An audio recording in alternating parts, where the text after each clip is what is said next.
entrance is, oh gosh, it's going to be And show me 2000.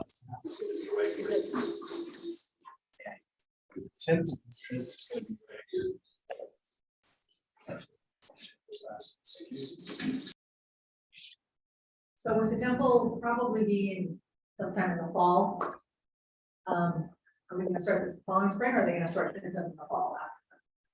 So what will happen is the construction of the project at its earliest would be next spring. Would be the perfect scenario with all the property purchased. That's usually the biggest holdup, is getting all the way.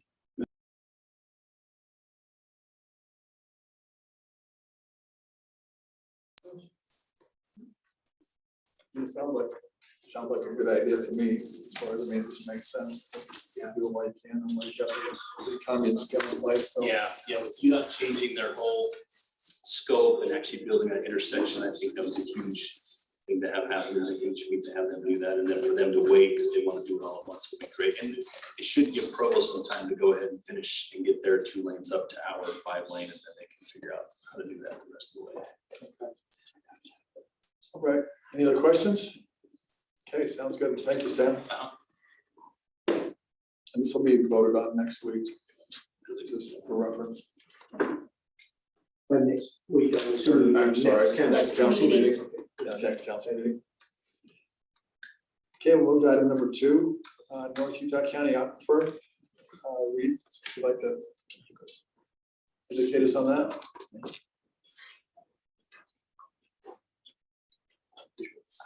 I sent it to Kat, so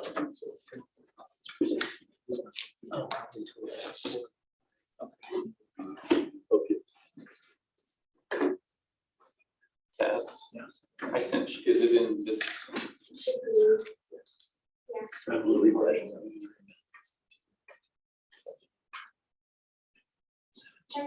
Oh, there it is. Whatever. It's locked, so it's out. Here you go.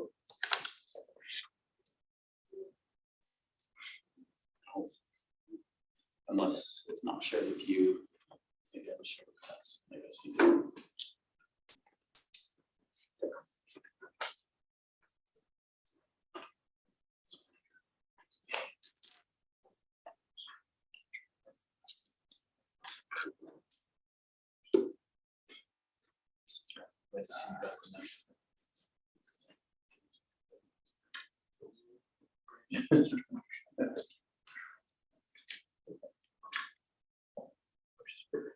There we go. Yes.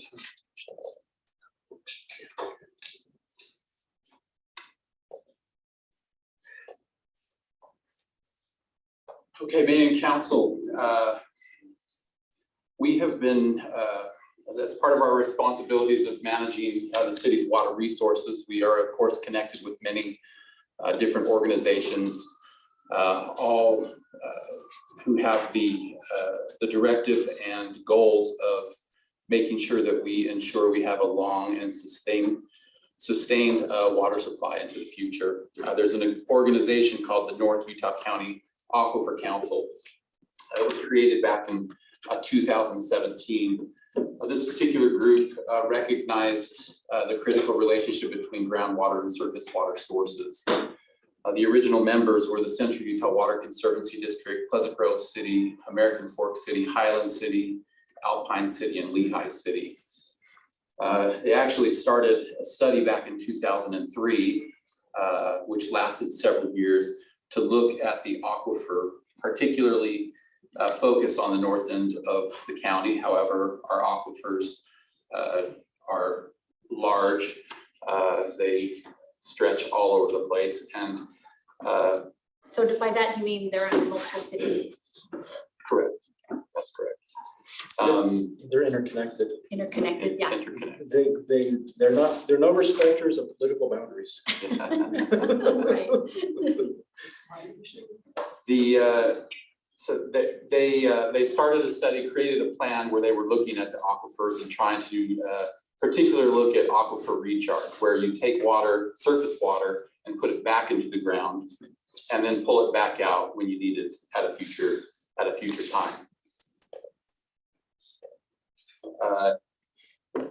That group has approached the city and other cities who weren't the original members to see if we could collaborate together, because our aquifers are interconnected, and it's good that we work together and collaborate as we plan, as we make these types of decisions, and make sure that we have a sustainable water source well into the future. So they've approached other cities, Cedar Hills, Linden, Vineyard, Saratoga Springs, and Provo, to join up forces with them. So why Saratoga?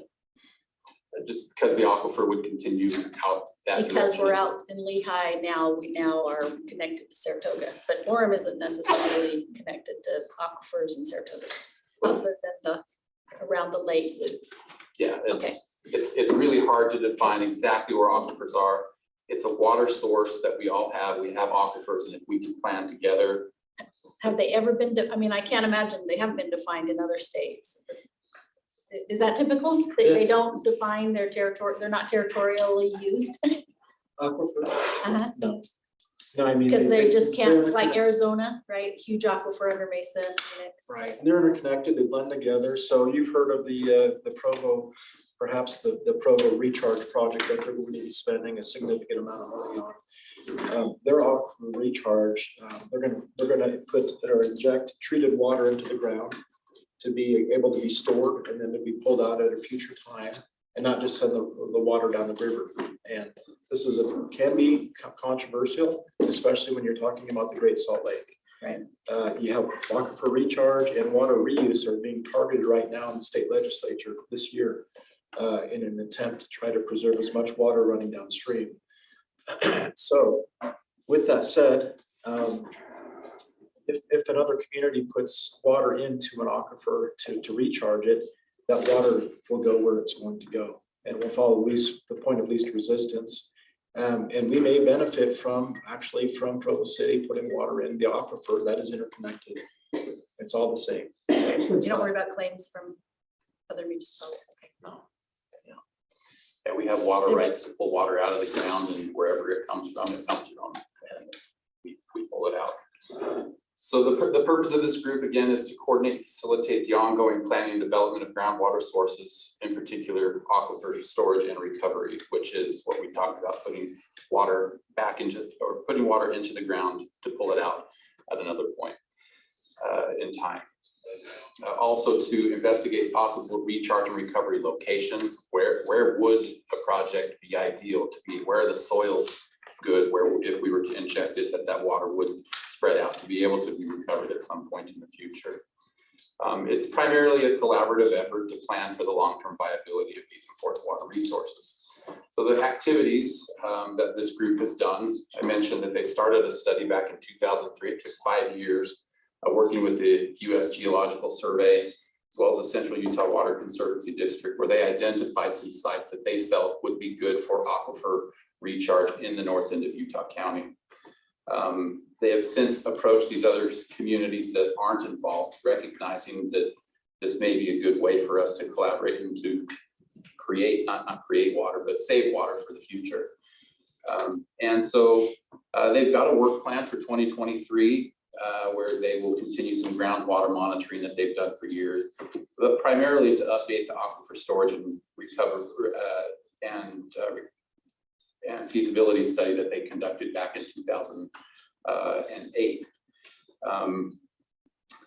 They also have plans, their long-range plans are to implement some aquifer storage and recovery projects or recharge sites at some point in the future, but primarily to coordinate planning efforts. It comes as a relatively nominal cost of about $12,500 per year for us to participate in this and to ensure that that this study moves forward and that we are involved in planning for plans for the aquifers in our area. So it's the recommendation that we join the North Utah County Aquifer Council.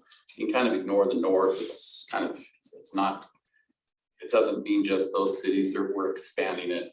It's probably easier just to keep the name than to go through and have everybody change their agreements. But it's our recommendation to join the North Utah County Aquifer Council and After discussion here, we'll get direction from you to move forward with that, and our expectation would be to place this on a consent agenda item at some point in the future. Is there any downside to joining this?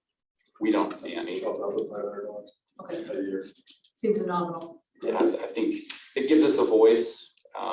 If they were to propose something that would be harmful to Orem, we would voice our disapproval of that. So, but we don't see that as happening. We see this as a collaborative effort where water managers in this area are trying to get together and manage these critical resources in the best interest of all communities. Can you go back to the first page?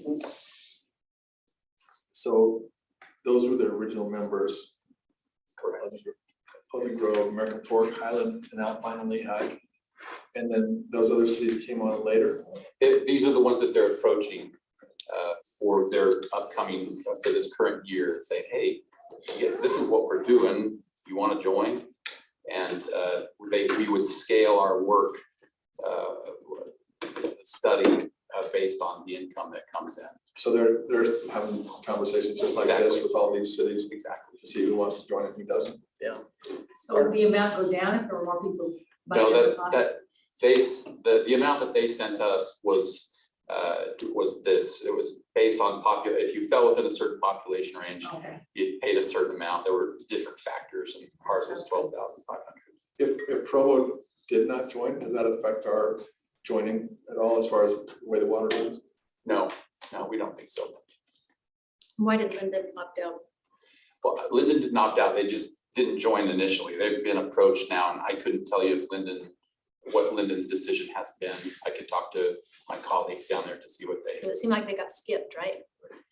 Look at Orem. No, they may have been invited back. We We were also we're encouraged to participate back in We would be down here. 2017 as well, but we didn't choose to, participate at that time. We would be listed as an additional member, one that they're Right. approaching right now. Oh, Okay, Yeah. now that makes sense. there you go. And this really started after Geneva Steel went out of business, and Casey Shaw, who you know as a member of our PWAC committee, he was one of the chief engineers down there at Geneva Steel, and he performed some of the analyses that were required to know how much water they could extract from, or actually change for a point of diversion to take out of the groundwater. They based it on the tonnage of steel that was produced on an annual basis and how much water that they used to produce that steel. They then were able to derive a number which was downgraded to about 48,000 acre feet of water annually that they can actually pump out of the ground on an annual basis. We know that will affect our aquifer and our abilities to pump, that there will be a drawdown effect that will probably cross all of the lines of all the boundaries, from Linden to Orem to Provo and up further north. They since performed that USGS study that was done in 2003 to 2008. It didn't show that there would be a significant amount of decrease in our aquifer because we're in a middle aquifer and they're in a deeper aquifer. And so there are certainly benefits for us to be a part of this, to learn and understand the hydrogeological formations that are beneath us and how they interact with each other, and how if maybe there could be a collaborative effort to inject some water at the mouth of Provo Canyon or American Fork Canyon or another area where it might then flow from northeasterly to southwesterly across this area. That's the general gradient of how the water flows in this area, in this part of the county. And so we anticipate that we would all benefit to some degree in gaining and sharing knowledge and understanding. They've spent to date, I don't know, maybe $300,000 to $500,000 in a variety of studies for which we've gotten some benefits. They've shared information with us, and we feel like this is probably time now for us to move forward and to be a part of this. It makes sense. It's a small contribution to make, and then we feel like we'll be able to be a collaborative partner with others in ensuring that we have water for generations to come in this area. So you characterize it as a research-based organization? Because there's no real power as far as getting water going in certain directions through this, right? Yeah, it's research and knowledge, and sharing information. For example, we've been a part of their group informally. We've attended some of their meetings.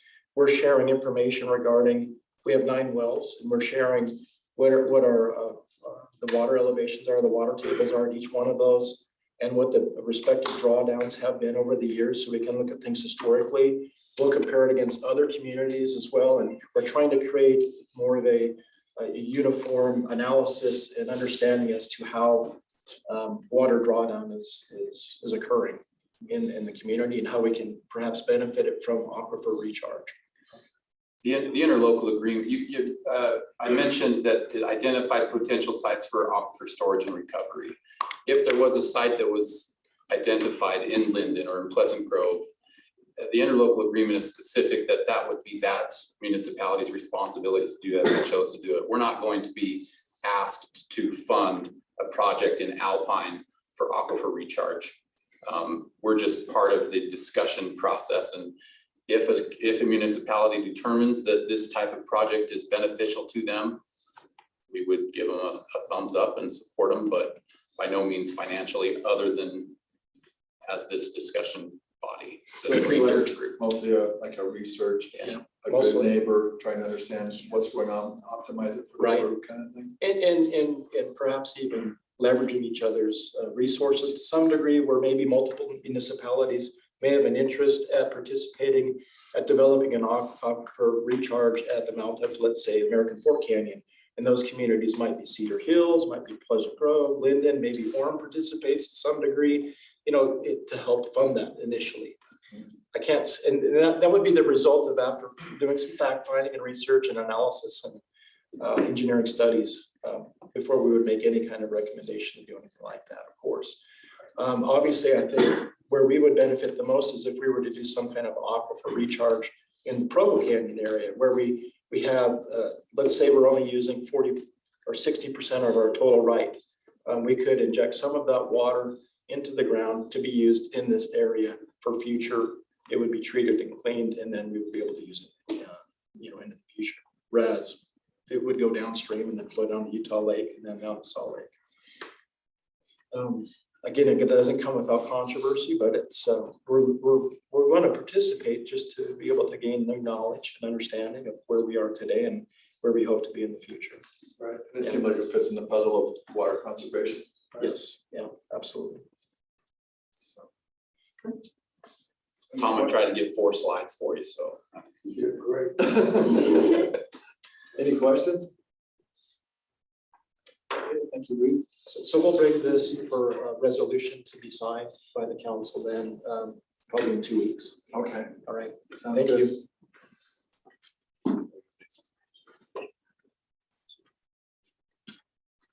Okay, next we got review potential amendments to the landscaping ordinance. This is Jason who's going to present this. Thank you, Mayor. The council. Now to the important part.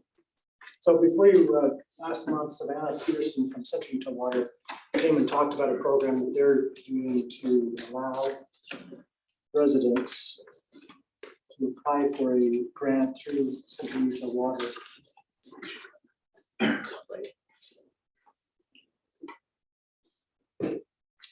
In order for any citizen of Orem to participate, we have to make certain changes in our ordinance to comply with their requirements in order for a citizen in Orem or a business owner in Orem to allow for that to occur. Otherwise, they would not be eligible and they would not allow the grants to happen. Just a little background on our ordinance. We currently do not require grass in the front yard, but we do require 50% of the area to be landscaped in some type of vegetation. So it has to be ground cover, shrubs. I mean, a lot of people use grass, but grass is not required currently by our ordinance. But this proposal, see, there's 4 requirements that they're asking us to implement into our ordinance.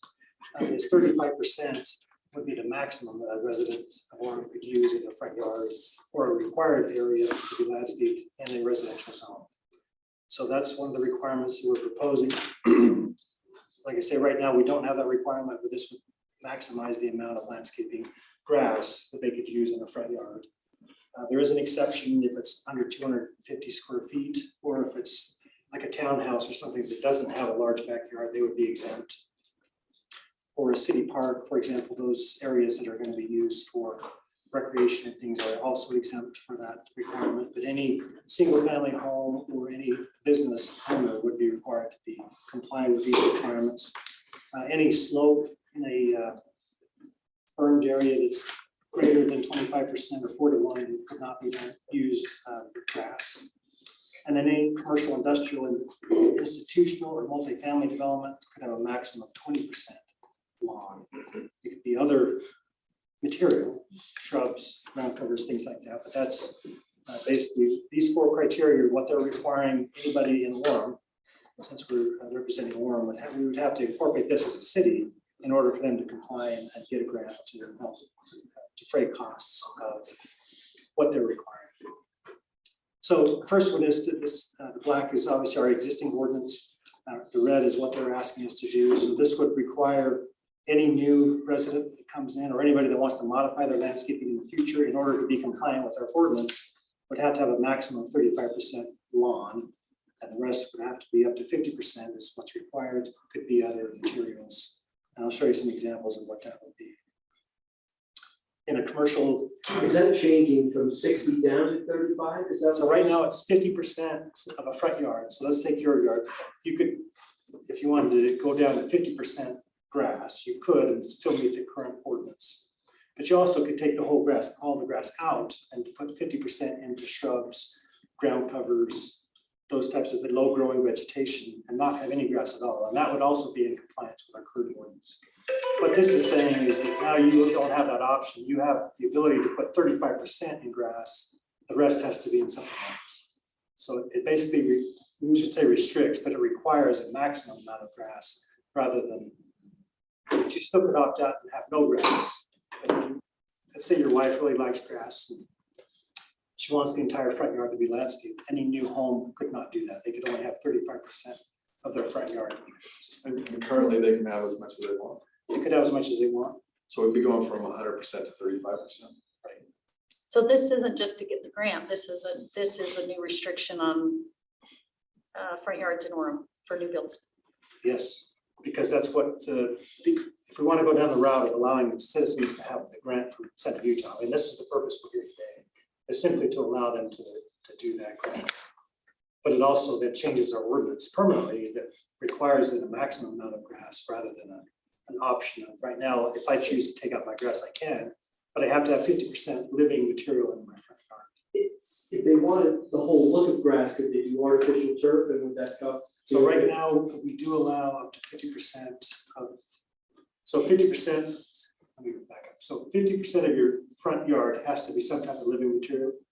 The other 50% could be artificial turf. That is allowed by current standards of the ordinance, but it can't be 100%. There has to be 50% of your yard has to be some type of living, whether it's ground cover, whether it's bushes, shrubs, those types of things. So does that, so I have shrubs and I have bark around those shrubs, but my shrub bed is 2 feet by 8 feet. Are you counting the 2 feet by 8 feet?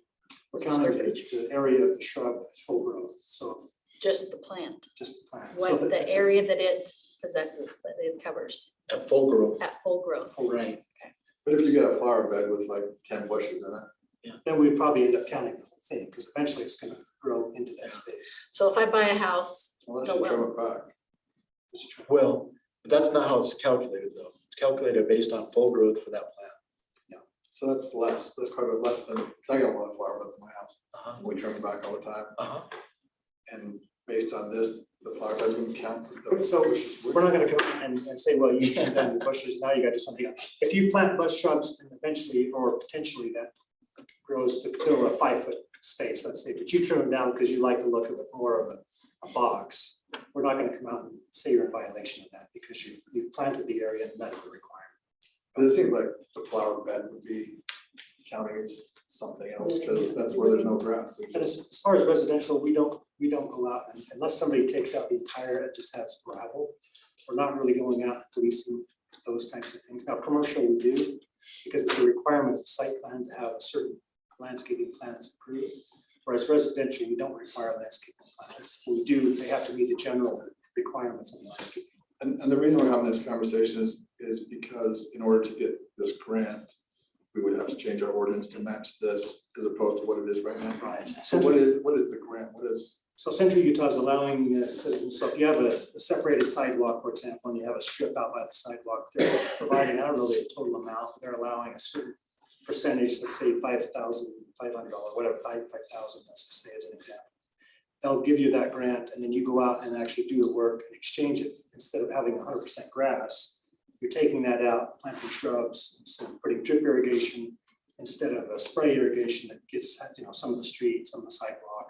It just reduces the amount of water usage because this strip is narrow and there's really not a great design of sprinkler heads, just water that specific area. You're usually over watering and it's wasting water a little bit. So that's what they're proposing there. But they're also now this year providing a grant that if you want to change your entire front yard or the city center redo, we potentially could do that grant as well to do some of the improvements of the city center's landscaping already. And it allows a certain percentage of that landscaping to be paid for by the grant in order to be more water wise and conserve some of that. I'm just trying to get in terms of dollars that are benefiting. It's going to be dependent, maybe Chris has.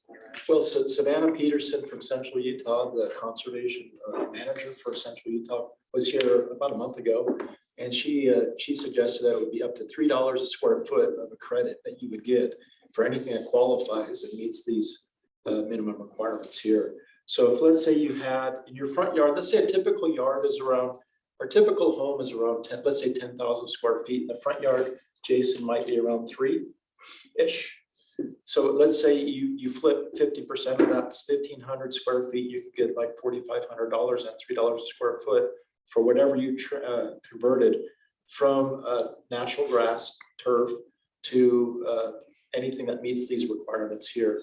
So it could be some xeriscaping, which includes like a bark mulch with some plants and some small shrubs and flowers and other types of native plants from this area. So it's not an insignificant amount or it's not inconsequential.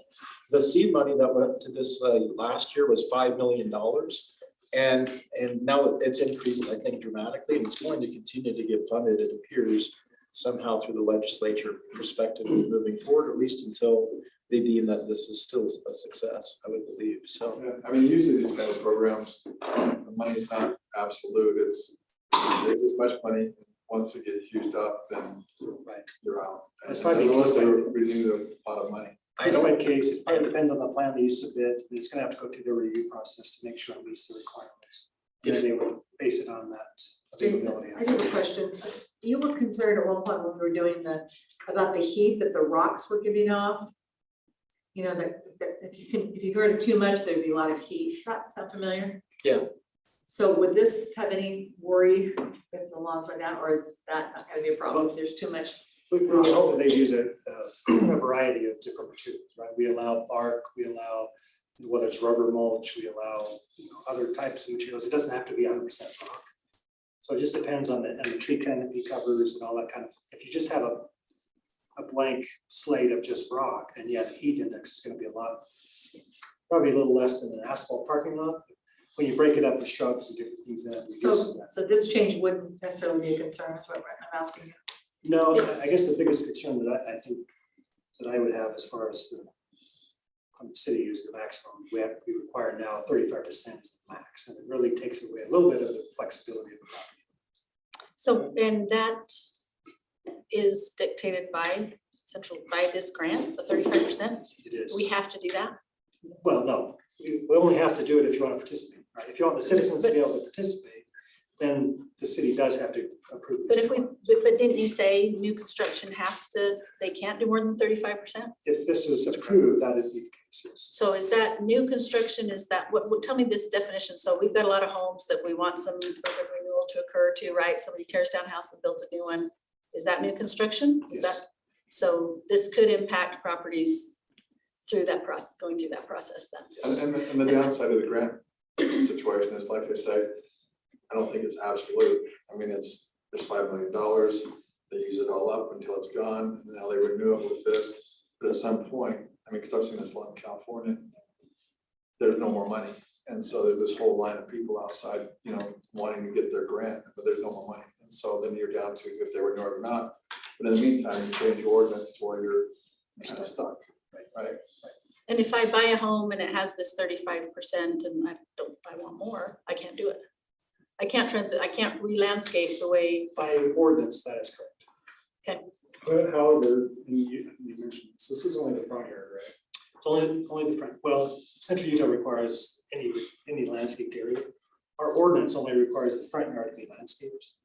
The wording that Central Utah wants to see is that the entire yard would have to be 35 max. so I think it's just the front yard. just the front yard and the It's side just the yard. front. I'm pretty sure.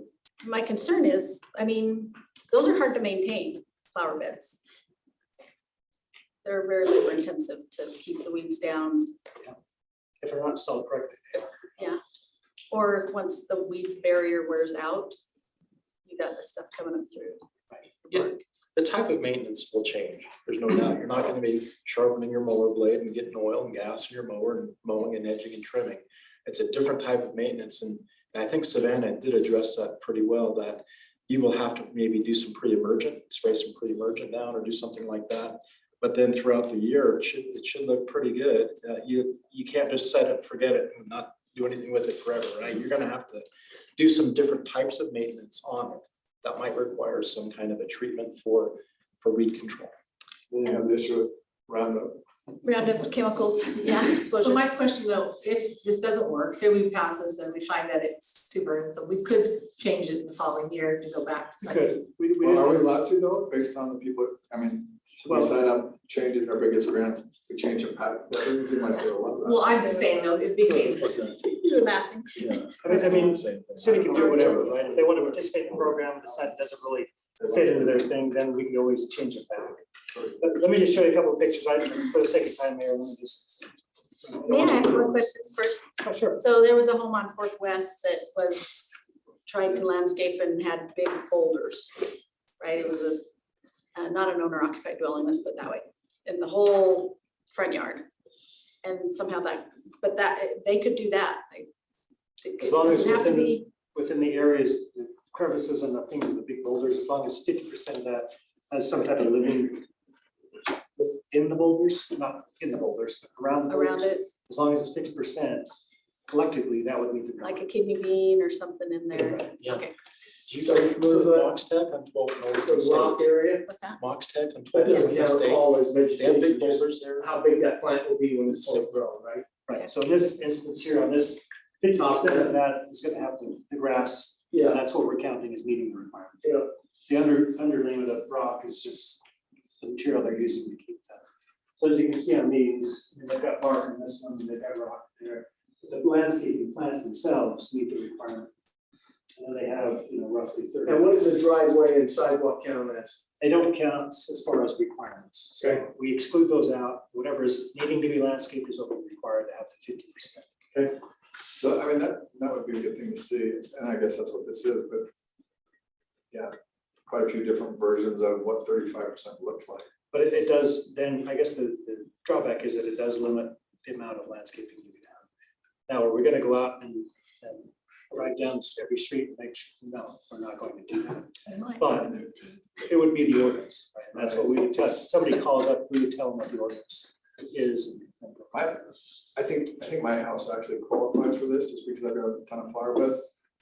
But I don't know that all my neighbors would like to be forced to look a certain way or do a certain thing. Only new homes, right? It's only new homes. So any homes, but all the old homes would be legally non-conforming because they wouldn't conform to the standards. So if somebody did come and want to redo it, they would technically have to comply with that.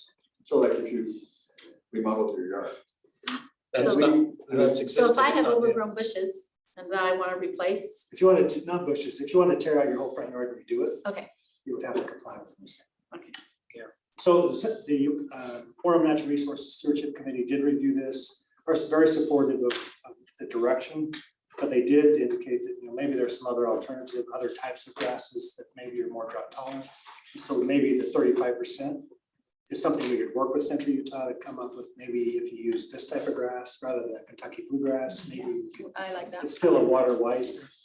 So anyway, that's something maybe we could work out before we bring it back, or we can talk about that. Yeah, so that makes sense more. So a couple of the advantages, obviously, we're gonna be more stewards of water, you're gonna be more water wise, you're gonna use less water. The more drip irrigation you use, the more centralized you plant roots rather than spraying everywhere. So there are some advantages to this. The disadvantages I see is that it is going to be maximum amounts rather than minimums. And the property owner would be non-conforming and would have to comply if they choose to tear it down. So this is a tentative schedule. If you'd like to go back and have more discussion with Central Utah about maybe some other drought tolerant grasses, we could do that. This, without passing it, I guess I just want to pass along that they would not, any citizen in Orem would not be eligible unless we passed what they're asking us to do now, unless they modify their standards. We come back with. So the first $5 million that was spent, are there cities who have this adopted already? That they That I qualify? don't know at this point. I would need to go back and do some research on that. I would think there'll be more money though, because this is an important conservation project, right? So I can't imagine funding. I don't think this is going away. in Yeah, my I think personal having opinion. people flip their strip, is that what they call it? Flip the strip versus, yeah. I think this is kind of the future that, I think what Central Utah is doing is wanting to keep going with that, but also have some requirements on cities that participate. Are gonna have to at least have some so if we conservation. pass this and then if we could come back later and do the different, tolerant grass, that wouldn't, if Central Utah will, I think you get it right Approve that. first.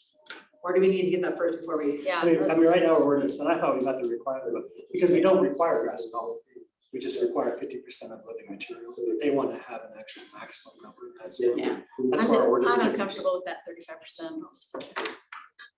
So would you rather, as a council, go back and have us more have a discussion of Central Utah? Yeah. I Yeah, would like to. I mean, they're headed down a good path, Mhm. but they've taken a really aggressive stance right out of the box. And so I think like, yeah, something more workable with the community. Let's see what we can do, and then we'll come back. Sounds good.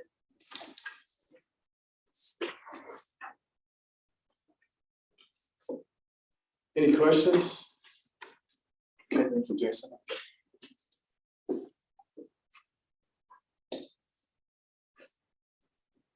All right, next we've got an impact fee study. Well- Trevor, So we'll need to bump that just a little bit. Fred Philpott will be presenting on that. He's en route right now. oh, okay. And so I've asked Steve if he could maybe go before me.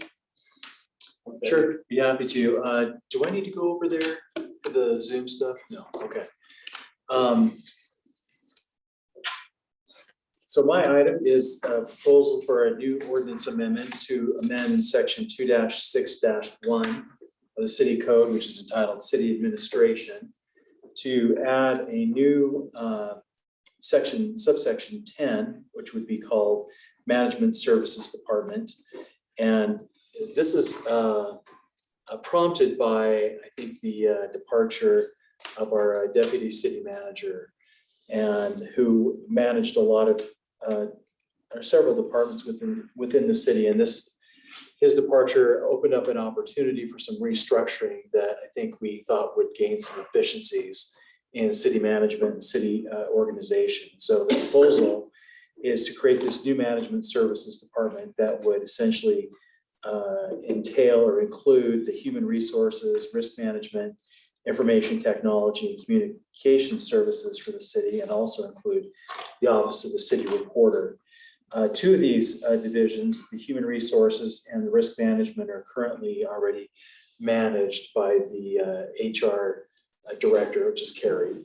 And so basically what this proposal would be is essentially shifting a number of additional responsibilities to her position, and obviously allowing the opportunity to not have to refill an executive staff level position, which we do believe will provide some efficiencies, and it kind of makes sense also to put all these divisions under one person, that being the HR, the new management services department director. So that's the proposal. Brenn, you have anything you'd like to add?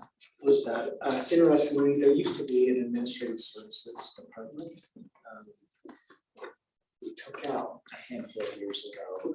So as I've been shared last week with staff of trying to incorporate a series of efficiencies, slim down our executive level of our team, slim down the city manager's department, And then this essentially puts together some divisions that have kind of some natural crossover to get which one person and achieve. This formalizes the efficiencies in reporting. And this would directly affect when we go through the budgeting process too, right? As far as allocating funds for different areas. I mean, I just think the budget number kind of breaks down, it's got the city manager's department. Well, some of these are now gonna be off in another area. Yeah, yes. yeah. But it's more efficient, the overall cost should go down, correct? Overall cost should go down. That's the goal. That's the The overall cost would go down, and the secondary goal, well, probably the first goal is just to have the most efficient organization possible. That's a benefit of that is cost should go down as well. Have you had any pushback from employees at all? Have you presented it at the town hall? No, I mean, honestly, I was humbled and surprised that everyone was very positive and constructive and seemed excited about where we're going. Because part of this is essentially asking more and expressing more confidence in our staff's ability to take on more and be able to be part of things more. Because I'm essentially putting down further into the organization some of the duties that were over time were essentially encapsulated or performed in the city manager's department. So does Ryan Straub say Belleville Services, or does he become part of city management? So Brian's position is development service director / acting assistant city manager. So I think we probably move that position into the city manager's department. Or maybe not. That is not, but I will Sorry, give me. I will say that is a separate matter from what Okay, is from being what this- proposed here. Just Yeah, wondering that's- how that's all gonna. Yeah, it's entirely. It doesn't matter to me, but I thought we had talked about leaving development services. So I'm like, okay, that's already in that budget, so. So city manager's department, it just becomes you and your analyst and Tess? Might just be me, Tess, and open but unfilled assistant city manager position to be potentially used in the future if desired. Yeah, we're still working all that out. What is- So could he go to This is just the first those? part of that, the details of the rest. This is Needs essentially, communication services. this is essentially taking some of the responsibilities that were assumed by the deputy city manager and not refilling that position, basically shifting those assignments over to this new management services department. So that's where the efficiencies come in. And some of the feedback I've gotten as far as you talk about feedback, see all of them.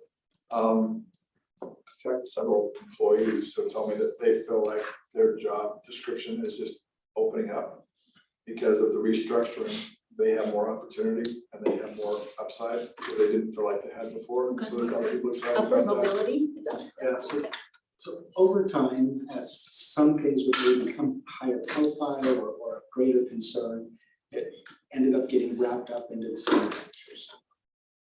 And now, essentially, at the direction of Mary Young and then you in the retreat and going and trying to proactively find efficiencies and taking advantage of the capacity of our employee body. Found that it improves the reporting structure and takes advantage of people's capacity by spreading it back around into the organization. And quite frankly, you're able to hold city manager's office, I guess, more directly and more easily accountable as that department is slimmer in nature. You'll be able to see that as a natural consequence in the upcoming budget process. Then the distribution of, let's say, Stephen's whole job becomes ability to have our people get more duties, thus get more pay. Is that fair to say? Sure, I mean, I think we have a type of wonderful staff with attitudes that see challenges as opportunities to grow, not as you're just giving me something new and extra to do and ask me to do more with less. That isn't the type of attitude that our employees have. They have a can do, build a better Orem, a new challenge is a new opportunity to prove myself. That's the type of attitude But there is some pay increase, so they don't just feel like they're getting more for less, right? I mean, that's where it comes back to HR to look at job description and job duties, and then that merits a property pay because they're actually in writing and in actuality having an increase in duties. Then yes, we continually look at that through our market analysis process. That's kind of a natural subset, but. Yeah. And balancing that with your goal of cost savings, right? It doesn't necessarily, you're not gonna just take the money and the same money, right? We're gonna save money, but we're also gonna give opportunities for mobility. And some of it is reprioritizing too, right? If we want a greater emphasis and something that is becoming higher profile, like communications and PR efforts and creating a marketing plan for the city, and enacting and formalizing these efficiencies allows us to reprioritize. I mean, our overriding goal is to have the most efficient, effective, happy workplace possible. Yep, sounds good. So the plan is then to bring this to you at the next council meeting for a formal adoption. So. Sounds good. Any Sounds good. questions? Okay. All right, thank you, Steve. We've got impact fee, and then we've also got Utah by prevention. Do we want to do that I first? think Fred will be here at 5:05 is what he said, so. So is Utah Valley? I'm here. You ready to go? Yep. Why don't you go ahead and take the front? Okay, and I have some minutes for the emergency council.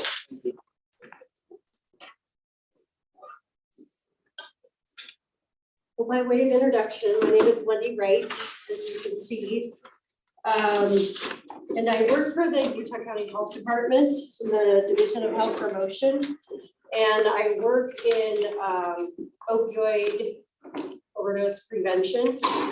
And as part of my responsibilities in that, I am involved with the Utah Valley Drug Prevention Coalition. So I wanted to share a little bit about the coalition and share some data that we have about the city of Orem. We use data from the SHARP survey in our action plans and in our work groups.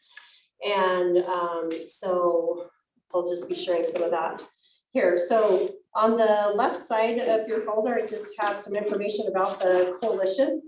You can see our mission there is to prevent and reduce alcohol, cannabis, tobacco, and prescription drug misuse among youth living in Utah County. And I won't go over all those goals, but there is just some basic information about what we do and what we, in that mission, we do try to gather data and find evidence-based practices for reaching out into the communities and partnering with other organizations in the communities. But I'll just go ahead and go to some of the SHARP data, which is on the right side of your folder. And this is all specific to the city of Orem, from surveys that were given to all students, 6th through 12th grade. But I just wanted to point out a few things. I'll skip down to 10th grade drug use rates. If they've used in the last 30 days, we consider that pretty much their regular user. So just down towards the bottom, this is something that is good. These are good things.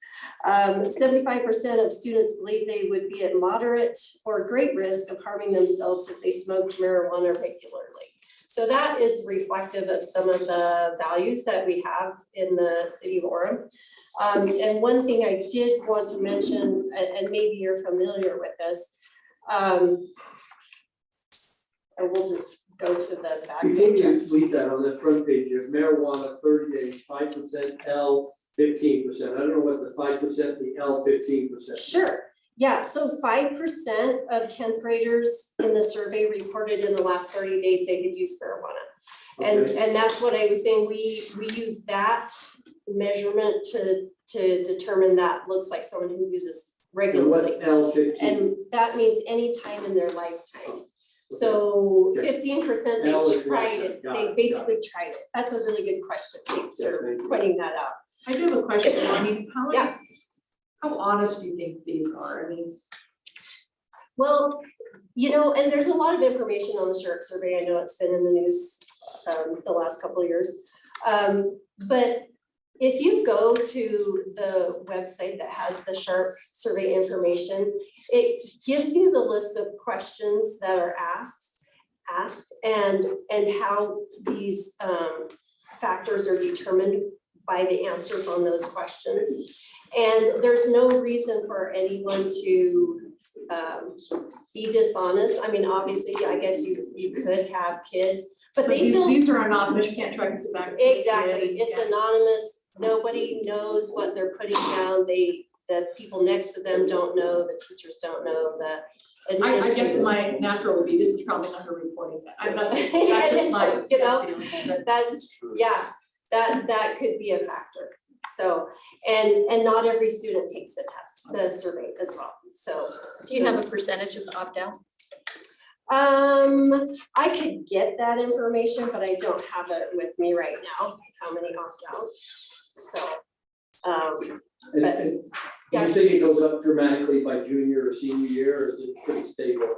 As far as the marijuana use, Yeah, or alcohol or vaping? it does change, and the survey, some of the questions are taken for sixth grade, it's 6th, 8th, 10th, and 12th. Not all of the questions go to the 6th and 8th graders. And so with substance use, it typically does go up as they get older. Yeah. So, but all of that is at the website for you can look at, you can't see Orem at the website, but you can see Utah County compared to the state and to the nation. And with it, may I ask, I'm sorry, What's that? is this survey given at the beginning of the school year or the end or? middle? I believe they're getting ready to take the new one in the next few weeks. Kind of at the end, so Yeah. our seniors are really, they're almost adults, I mean, some of them are. Yeah. Yeah. Your 6th graders are almost 7th graders by the time. Yeah. Okay. Yeah, and it's given every 2 years. So this is based on the last one. Did you say what school it was taken? Was it cross section of the? So these are this is from the Orem schools, the data that I'm giving you Just today. like all the high school? So it's all of the 3 main high schools, and then other high schools, they can opt in if they want to. And so I don't have that information exactly on which of the other high schools are involved. So So it's it's, 3 Orem 10th graders in all the Orem, the 3 Orem high schools. yeah. So we don't know about charter schools then? Exactly, Okay. yeah, or alternate, Do you do this in Provo too? yes. Uh-huh. Are our stats similar to theirs or? You know, that's a good question. I don't have the comparison, but I definitely can find that out if that's something that you're interested in. You can, my contact information is there and you can email me and I can get that. It'd be interesting if there's a difference between schools too. Yeah, and you know, they typically don't drill down to the schools. They do have that information. Sometimes the school administrators will ask for that information so that they can address the needs in their school. Right. But it's definitely not for the public. So I'm sorry, kind of weird question, but so the SHARP survey then is not a state school board recommend or I believe Requirement. that's the, it's based on the LEA, it's based on Alpine, Provo, the individual school districts. they can decide. I think the controversy over the last couple of years is if it was supported, but there's no financial support. It's just whether they sanction it and say, yeah. I guess my school board question says this is, what okay. board decides this, the state board or the individual LEAs? Oh, for if they're able to School board. submit the survey, and I don't have that information. But I'm just again, trying to figure out how much of our, because we have a lot of charter schools in Orem. right, So yeah. how much of our population is not actually included in Right, this? yeah, those are great questions, and I'm happy to find the answers for those things if you wanna reach out to me. So, let me just, and like I said, maybe you're familiar with this, but we base a lot of our work on risk and protective factors. And on that back side of the page, risk factors being things that statistically have shown that these are factors that children have that increase drug and alcohol misuse. And then protective factors are those things that will protect them from drug and alcohol misuse. And so one thing that I wanted to point out on the protective factors is that 79% in Orem reported opportunities for pro-social involvement at school, which I think is great. I feel like that's a great reflection of Orem as well. A couple of other things to point out down on mental health, that middle, this is probably not surprising, but it's very alarming that 76% showed moderate to high depressive symptoms. And then other findings, this is also interesting, alcohol norms. 12th graders believe that a lot of their peers are using alcohol when actually those reporting on the survey have them, there's fewer people using alcohol than what they're thinking. They're thinking their friends are all using alcohol, but perhaps their friends aren't really using alcohol as much as they think they are, or their peers, not Is their the friends. mental health part of this, is that the same universe of participants? So the mental health is the 12 to 6 graders. It's every other, so it's 6, 8, 10, and 12. And it's taking this same demographic and it's just taking the mental health numbers. Can I ask, what was low neighborhood attachment? How would you define that? Okay, that's a great question. So that would be, they're doing things in their neighborhood with their friends, with their schools, with their, they're involved in the city. They feel like they can go to the library, you know, those kind of things are neighborhood attachment. And so that's been something that if there's low neighborhood attachment, that is a risk factor. Would that also include church attendance in their neighborhoods? Yeah, those are good questions. Can I ask, make an observation? You hear a lot about eating dinner as a family is a big, like, you hear that all the time, and that's important. Yeah. Did you guys correlate that? It looks like it says 59% here with the overall low. Was there a natural correlation between those two? Between the low in, Well, the low in the marijuana, vaping, alcohol right. versus coming eat dinner with their families. You know, that's a good question. I don't have it with me now, but we do have some charts that will show these risk and protective factors and what they're more correlated with. Which of these, like eating with your family, what is it related to? Drug use, antisocial behavior, violence, and so I can find that. That would be interesting, because that's one of the parenting recommendations you always hear about, make sure you have family dinners. And there's programs through the schools that help prepare family dinners to give to families. Yeah, and that's one of the things with the Drug Prevention Coalition. We do encourage parents to participate in some of these classes. We partner with some of the programs in the schools that are teaching things, they're adding this to their curriculum, because, you know, with the protective factors, if we can support organizations that are helping children learn how to resolve conflict, learn how to get along with their family or spend time with their family or like their family, those are protective factors. And so we support organizations that do that. And so at our Drug Prevention Coalition website, we actually have, you know, any organization in the county who's doing free parenting classes, you know, we put it out there because we want to support them with that. So, yeah, you guys have great questions. Do you have any kind of an opinion on, I mean, it seems kind of shocking to me as far as the mental health concerns are so high versus, you know, the alcohol and drug use numbers, which seem quite low. I mean, but to have 50% of 6th to 12th graders, you know, showed moderate to high mental health treatment needs. Yeah. I mean, half your kids need mental health treatment. 76% showed moderate to high depressive symptoms. I mean, that's 3 out of 4. Those numbers are pretty much off the charts. Yeah. Do you guys have any explanations or on all that? Well, that does seem to be what's going on. It seems reflective of what's happening all across the board in the state, in the country with mental health issues and the kids.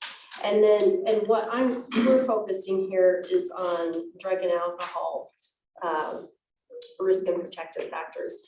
But the SHARP survey also includes correlation to suicidal ideation and like I mentioned, violence, or, we're focusing on one aspect of it, but these measurements are used in many areas of health, mental health, physical health, safety in the neighborhood, all kinds of things that organizations and health departments and other coalitions and cities, even in school districts, are using this data to back up and to move forward with some of the initiatives that they have to address things like suicide. So if we know that kids are struggling with mental health and we can find ways, scientifically proven ways to address that when they're young, then that's what we're hoping is these other things down the road will come down, the rates, the suicide ideation, the drug and alcohol use and violence and.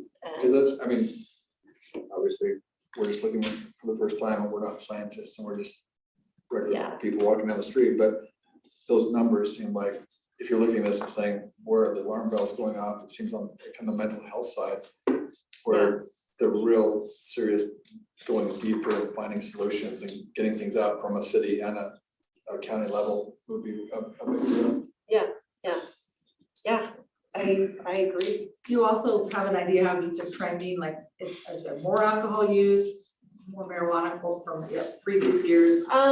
Or is it trending, holding still, is it going down? I mean, Yeah, that's a good question. To be able to compare it to the other SHARP surveys. give a general feel. I work mostly with drugs, so I can tell you with drugs. Okay, that's fine. I don't have all the data on marijuana use, but I actually presented this at a meeting. I didn't share these slides, but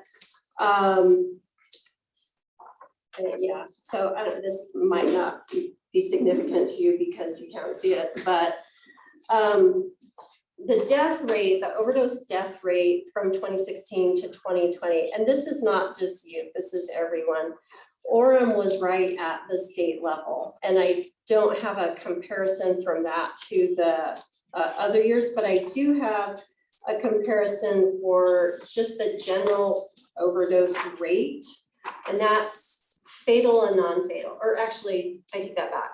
That's non-fatal overdoses, and that's anyone. So there's not a lot, most of the overdoses are adults. And so you don't have a lot of youth represented here, but Orem, in 2021, Orem was higher than the state rate, and they are lower than the state rate now. And so if you look at least that 1 year, the overdoses as far as non-fatal overdoses that have been reported to EMS, those are going down in Orem. So Can you attribute that to anything, education, more naproxen?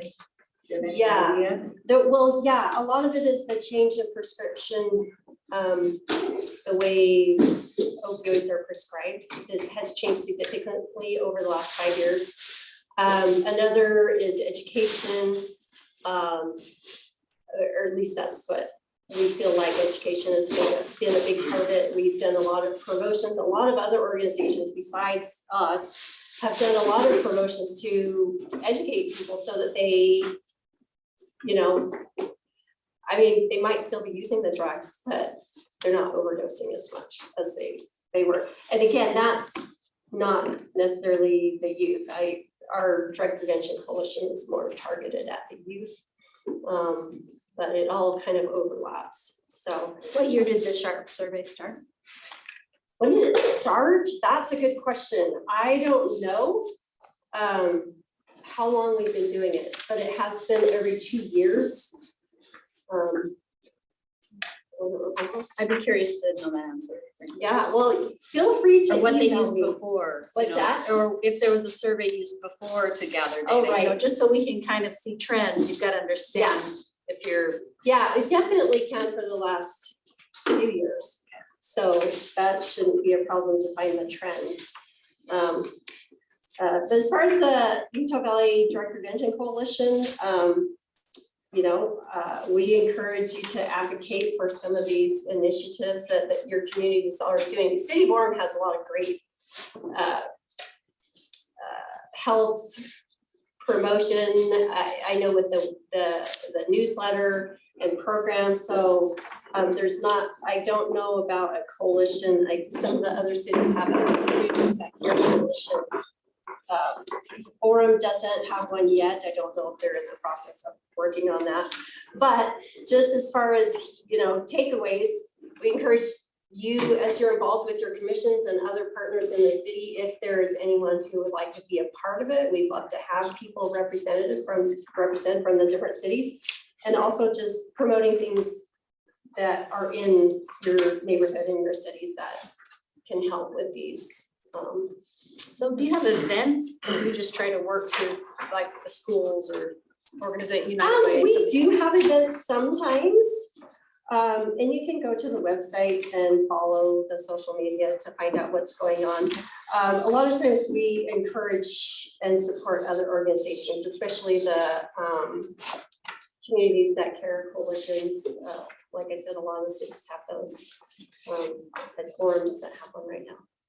So you don't have any other questions, I'll take off. I have one question. Yeah. Was it the Trevor Project as a resource? I don't know what that is. Okay, that is an LGBTQ program that helps support those who are in at-risk situations. And so that's a youth program for that demographic. Okay, thank you. Any other questions? Have you heard of Sources of Strength? That does sound familiar. Is that a school program? It just, kind of more recently, in the last 5 years, but it's kind of the intervention at the top of the waterfall for the ambulance Oh, at the right, bottom. yeah, you know? that upstream. Yeah.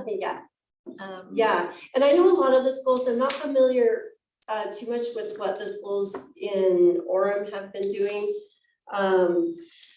There have been in some of the other cities I've worked with, they've applied for grants to put some of these programs for the protective factors in the schools. And I guess the Sources of Strength is really more, it's not necessarily attacking a particular issue, it's teaching skills. Exactly. And looking for your sources that you can go to at different times. This is from the state perspective. So do you have a program kind of like that, or do you guys? We just don't have the programs, but we try to educate school districts or other organizations about those programs. We don't have funding to put those programs into place. Although there are grants available. I know Pleasant Grove and American Fork, Provo, a couple of years ago, they don't have it now, but they've applied for grants to put these in the schools. And the school district, Alpine School District has some of their own programs that they recommend. I'm not sure if they fund them, but there are a lot of things, and you're exactly right. The upstream is where the primary prevention is. That's where that mental health, that's where we gotta fix that. Yeah. Right, is what you're saying. Yeah, yeah, and those things like I mentioned, the data is showing that if we can get a third grader to know how to talk to his parents, to resolve the conflicts, to know what to do when somebody does something that hurts their feelings. I mean, they seem like little things, but those are the risks, those are the protective factors that can make a difference with substance use later. Thank you. Okay, thank you. Okay, thank you. Yeah, let's go ahead and take, you guys ready for your presentation now? We can do it whenever you want. Okay, I think what we'll do is we'll take a quick break, grab some food, and then let everybody eat while you guys present. That's how we'll make it through this. Have a volunteer for prayer, blessing on the food. I can stand there. Okay. I kind of dear Father, thank you so much together today to just work with the city. We appreciate the efforts of everyone who's here. We ask for a blessing on this food that has been prepared for nourishment and strength. We're grateful for the opportunity to serve and that we can live in a peaceful community. We're grateful for these many favors and blessings. We ask this in the only name of Jesus Christ. Amen. So let's take a 5-minute break, we'll grab our food, and then we'll start back up.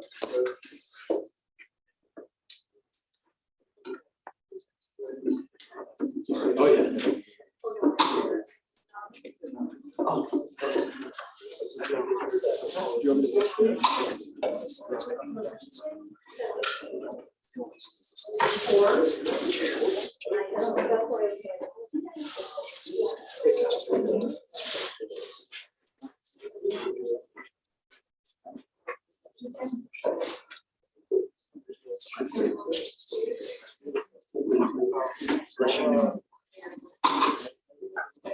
Sure. Okay. So.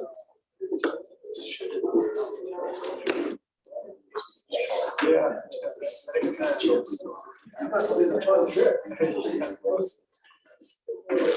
It's long.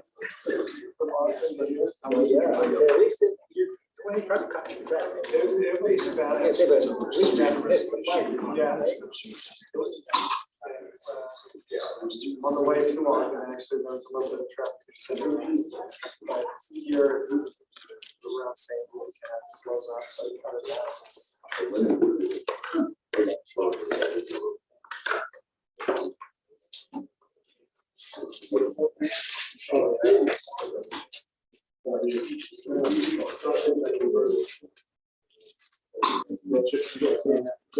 I had pork last night, so I lost my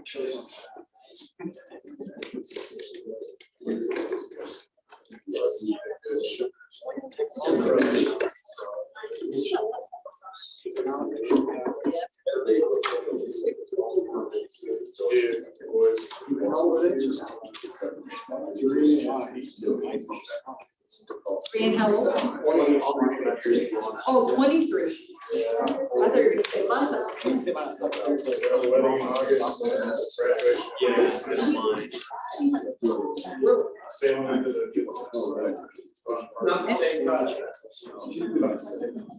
Empty nesting is He is going to be used with electric support. He is not at that.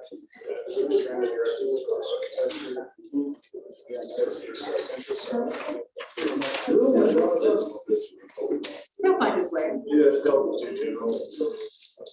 Sometimes that cat lines. Like that.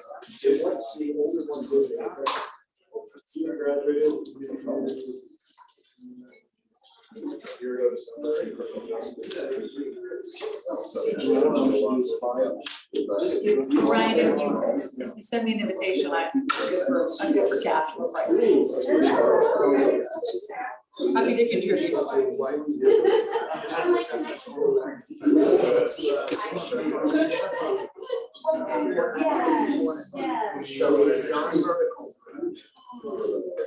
We're excited.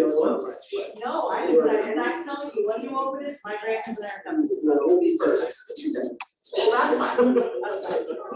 We're just excited. This is our leader going on. Going vertical.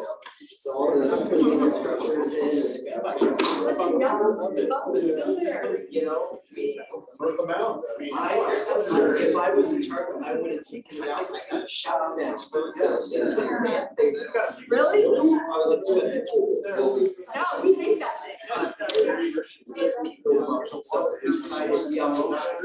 Okay. Right, so they have. I always thought, what the heck is this thing here? Oh,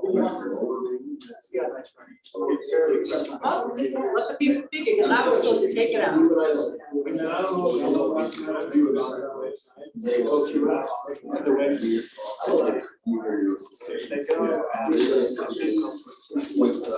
Go back in. Tom, are you, I just like that.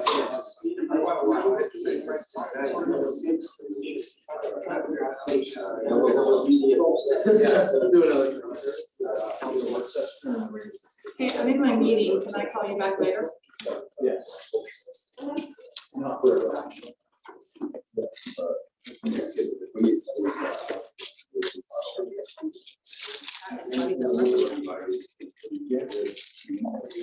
I've always wondered why we have that. I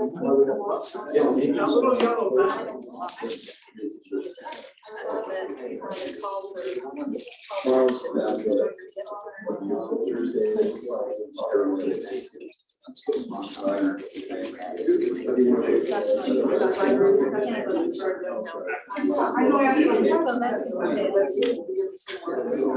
I think so, that just makes it. That's not fault of us. Yeah.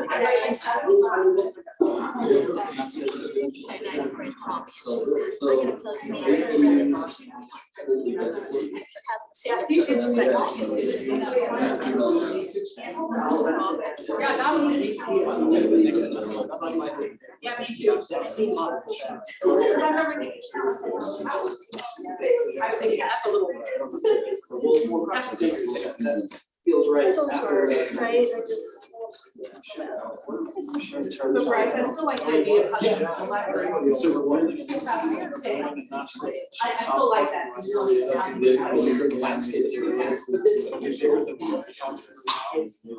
That's going to, while this is still existing, and then once they're done with that, and they're gonna deal with this. We'll do everything in there, and demo this, and then. Trying to leave her guys to do that. In fact, I just heard that. The guy was like, you know, I appreciate what you're doing. I'm like, I just. Please, let me. It is. I think the time is. And. By the way, you do it.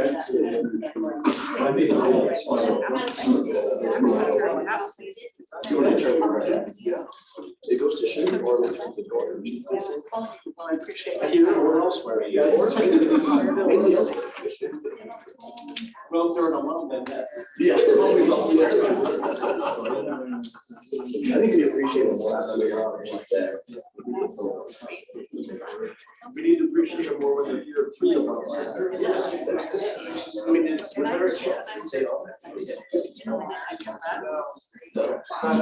was the company. That's how I felt too. And yeah, it's a great relationship. I was.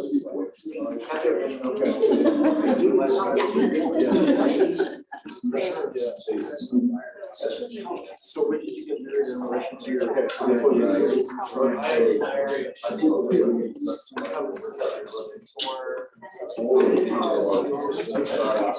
Your wife went to It's very hot. Well, that was. Lift you up. Yeah. Okay, let's go ahead and restart the meeting. Okay. All right. Everybody, yeah, we'll go ahead and start. And Chrisley, we'll probably need you guys to be done by just quarter two or so. Okay, we'll be done by then. We'll have to go through the agenda. Sure. All right. Thank you, Mayor. So Mayor and Council, I have Fred Philpott here.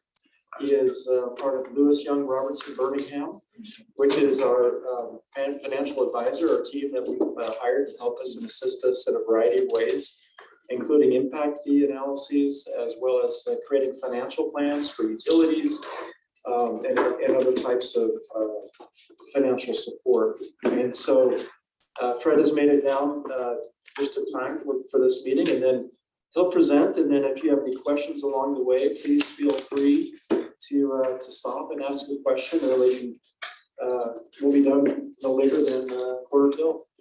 I'll turn the time over to Fred. Thank you for having me. Yes, I am currently engaged with the city to work through the impact fee process. I do several impact fees across the state, as well as Chris mentioned, capital facility plans, financial planning, financial advisory service. Tonight, we wanted to just do an impact fee 101 as it relates to the process associated with updating your impact fees. Often there are questions, so let me know. I'm Can I happy start to- out? I know we did them recently, was it 2-3 years ago? What's our time? 2018. 2018, so we're 5. Wow, that's not fast. Yeah, it has gone Thanks. fast. And there is no requirement on how often you update your impact fees.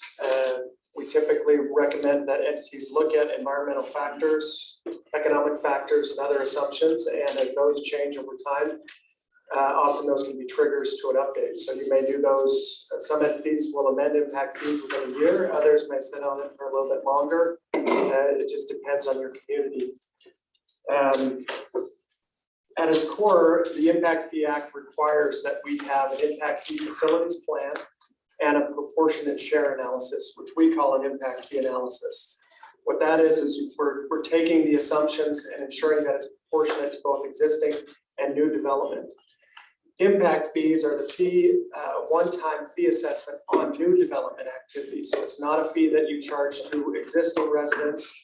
It's only on new development activity, and typically it is assessed at building permit. There's no requirement on when you assess the impact fee. That's typically when it's assessed. Why that's important is impact fees are a funding mechanism or a repayment mechanism that allows you to ensure that new development is contributing to the construction of infrastructure.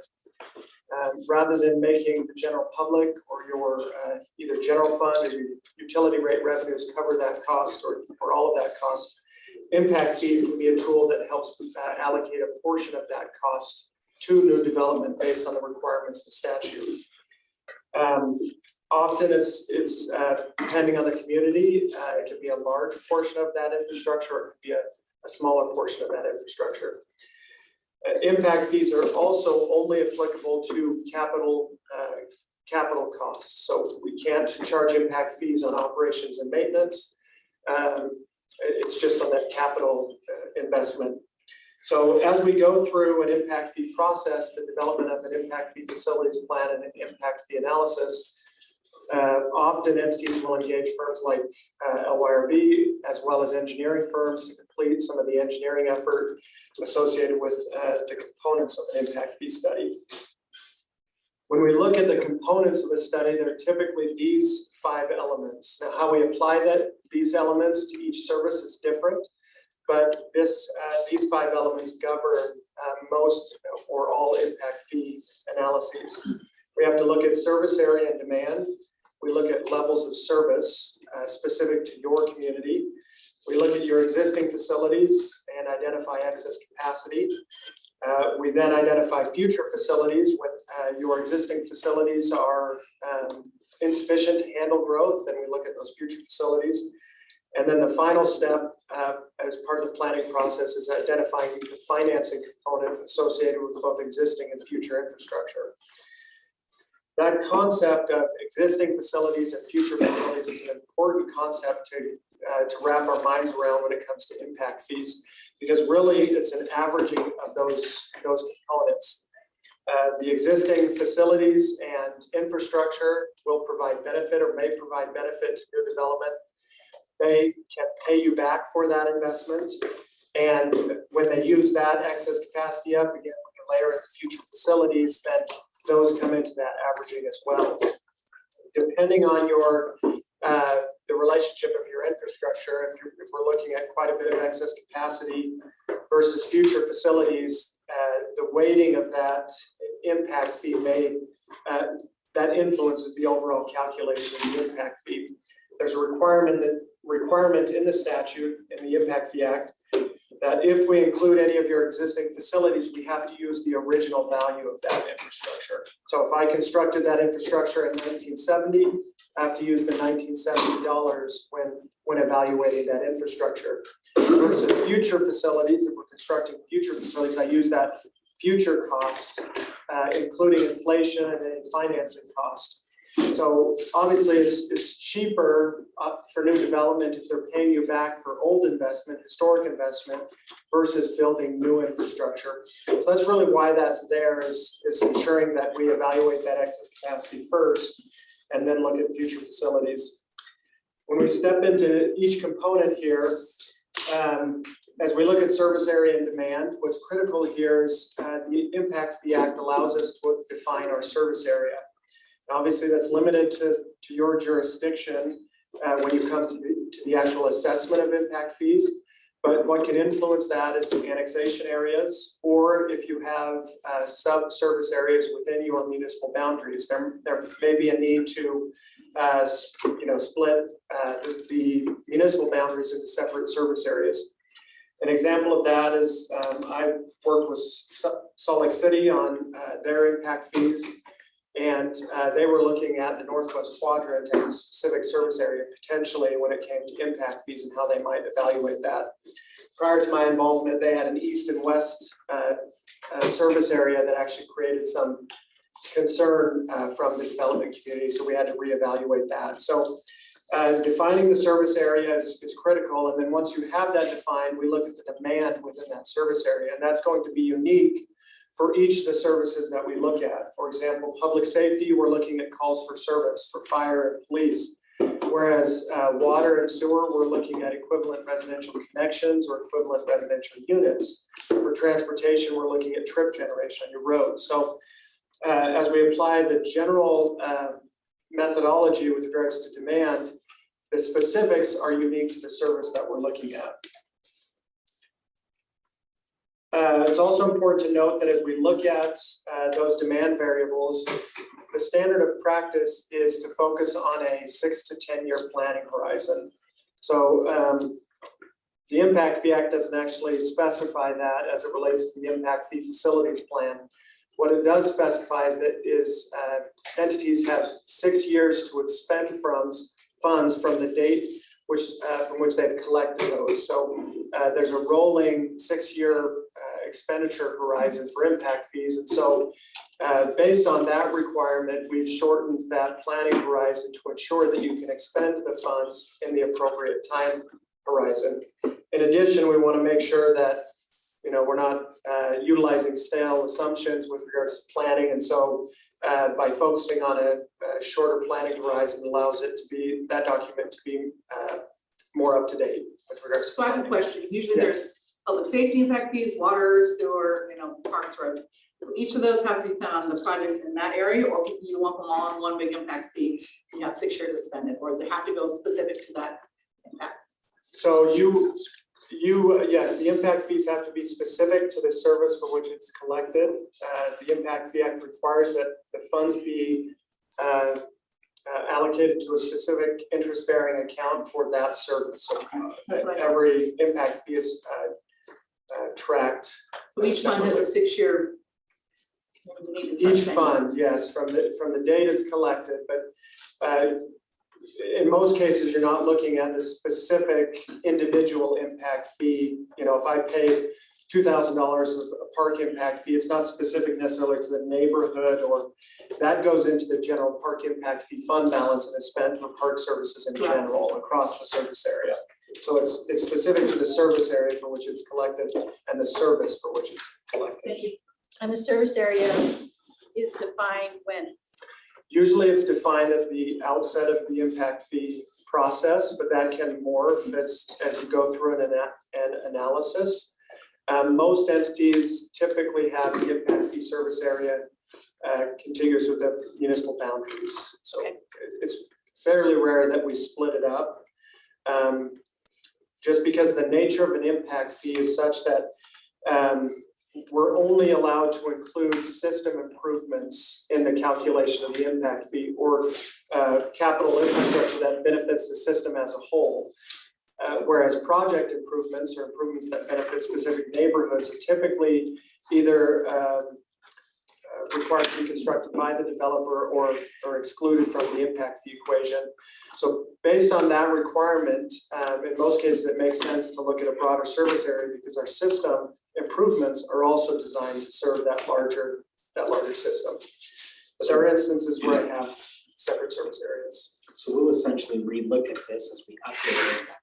One example for Orem is we did create a specific service area for storm drain in the southwest annexation area when we implemented our current project. That was because the costs associated with providing that infrastructure was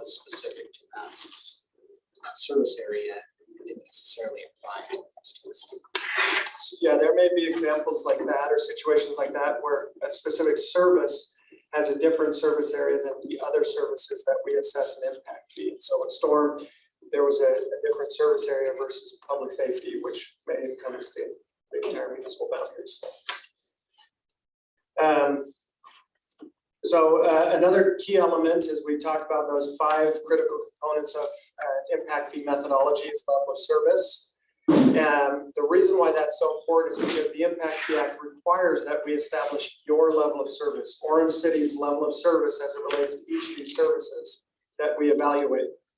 And then the impact fee is designed through that proportionate share calculation to ensure that new development builds infrastructure to maintain that same level of service.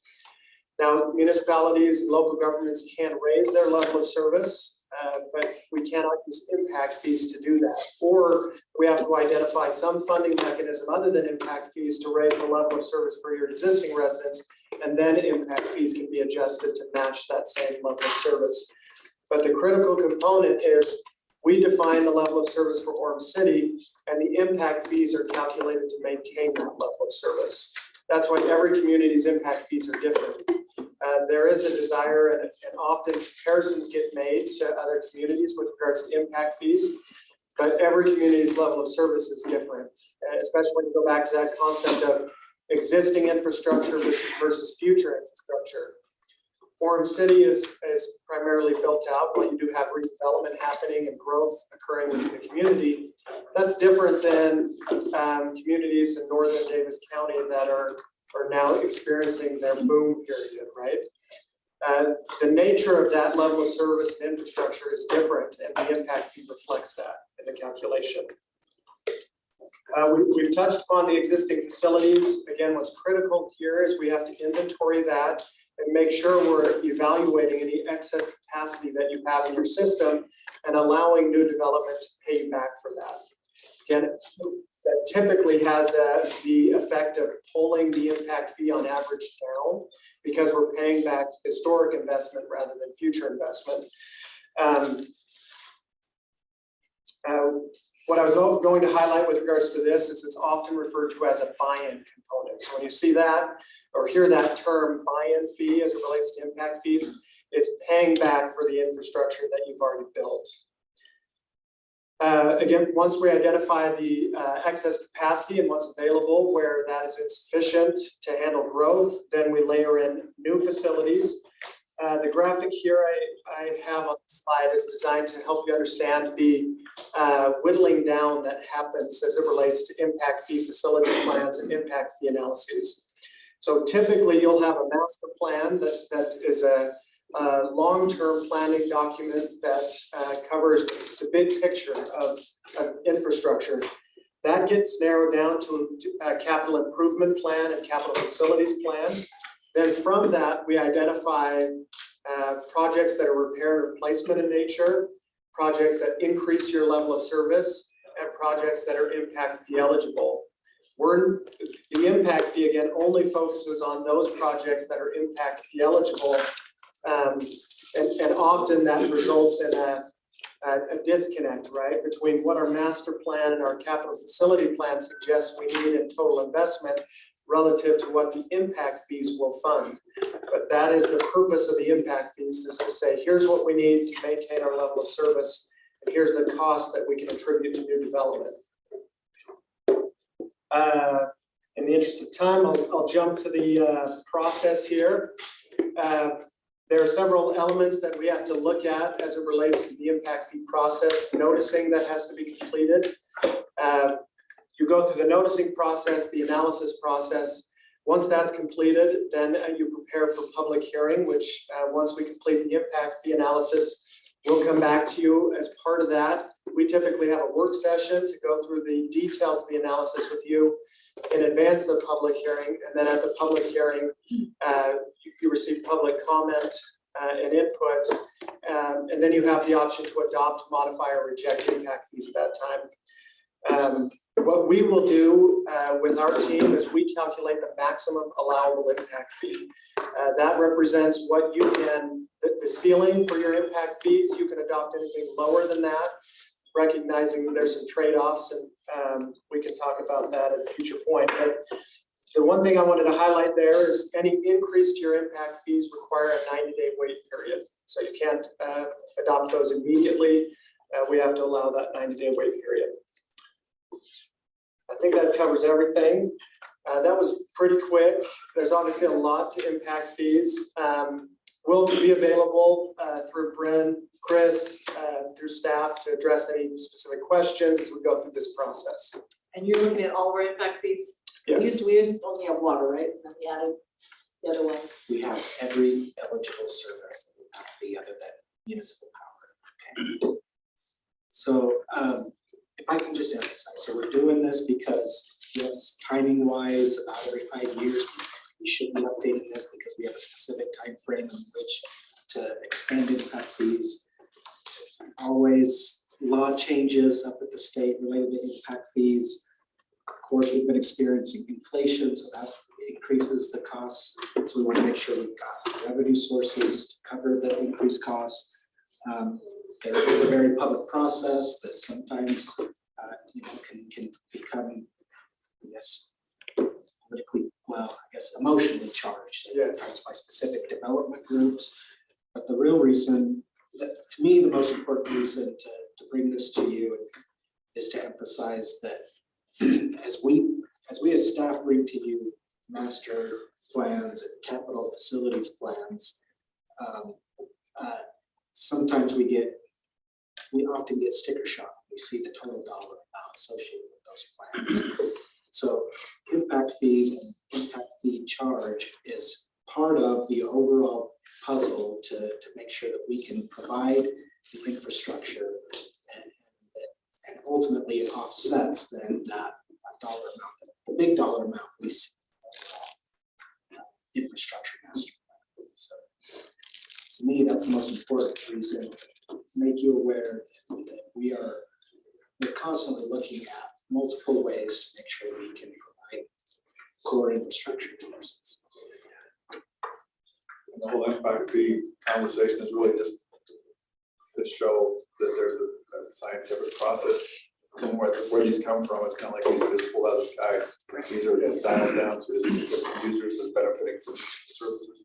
Yes, and the statute and case law protects local government, and that we don't have to be exact in that because there's assumptions obviously that go into this process, but it has to be reasonable based on a study that identifies all of those assumptions and creates a reasonable connection between the impact and the fee assessment. What's the time frame you're starting the study now, and when will this be implemented? It depends. Usually it's 6 months if we can get data, and it sometimes depends on the status of the master plans, but that's And this is kind of the kickoff, and then you'll be coming back to this. yes. And you're going through all of the master plans, using all of the master plans, That's right. not just the general plan, but the Police, fire, parks, sewer, water, storm, roads, traffic. And transportation. Some of those master plans have been updated recently already. But ultimately, all of them have to be recently updated. A condition of approval or recommendation by the Public Works Advisory Commission was given that we have impact fees adopted in conjunction with a financial analysis and a plan to fund these. And that was quite that was very important to the advisory commission. And so we went back and did do that, and then we adjusted our rates downward as a result of that. So this will help defray the costs on existing residents in the city of Orem and pass on some of that burden proportionately and legally and scientifically accordingly to those new developments. So it's a great way to spread the costs appropriately to help fund these capital projects. Okay, any other questions? Okay, I think we understand, so we appreciate that. Thank you. Thank you, Chris.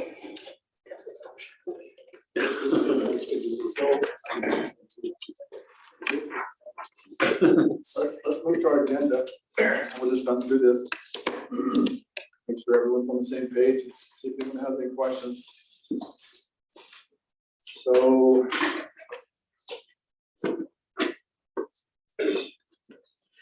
Oh, do we have anyone that's reporting in city council on their boards? Well, probably not.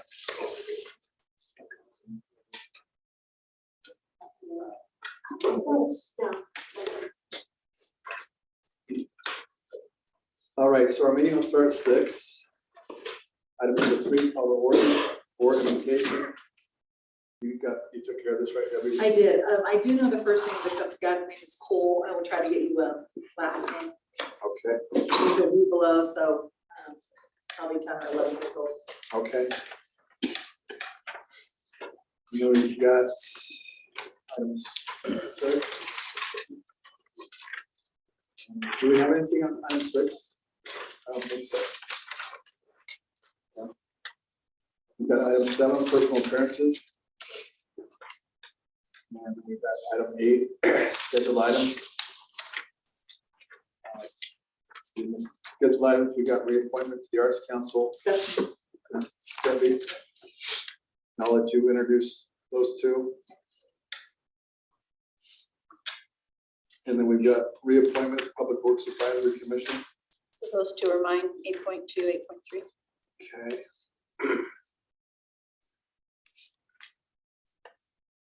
And then we got the appointment of a city recorder. I have the open office, I'll just swear in. So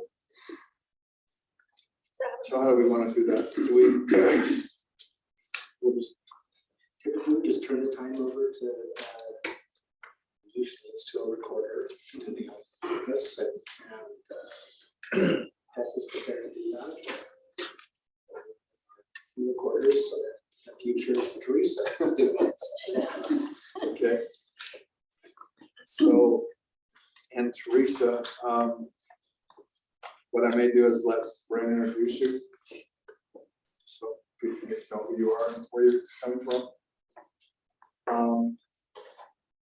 And as far as that appointment, we don't have to vote on that, do we, or do we? Yeah, I think this is an advice and consent situation. Yeah, so you just do a motion to approve Teresa as the city recorder. Okay, and then from there, we'll. Then you turn it on. Yeah. Okay, so I'll have you introduce her, we'll do the question, and then we'll have you swear in. Each one of these are separate motions. Can we do those public works together? Reappoint. Yeah, this is separate items, so. Okay. And if That's you, my test for the second. yeah, and if you do, it when you introduce your people that you recommend for appointment, just go ahead and start making the motion. Okay. Then we've got, item 8.6. 8.5. 8.5. That's Okay. 8.6, dispatch services agreement. Steve, you want to explain that? Yeah, so we just have a little bit of extraneous language in there. We want to just delete the part about appropriating the money part. And all we want that to say is just a resolution approving a dispatch services agreement to accommodate the combining of Orem and Provo dispatch services. Just cut out the stuff about the money. Okay. Can we go right into the motion? Yeah. And then item 8.7. Well, actually, maybe I should make that 8.6 motion because I've got the motion in front of me. The rest of you don't have. Yeah. That'd be great.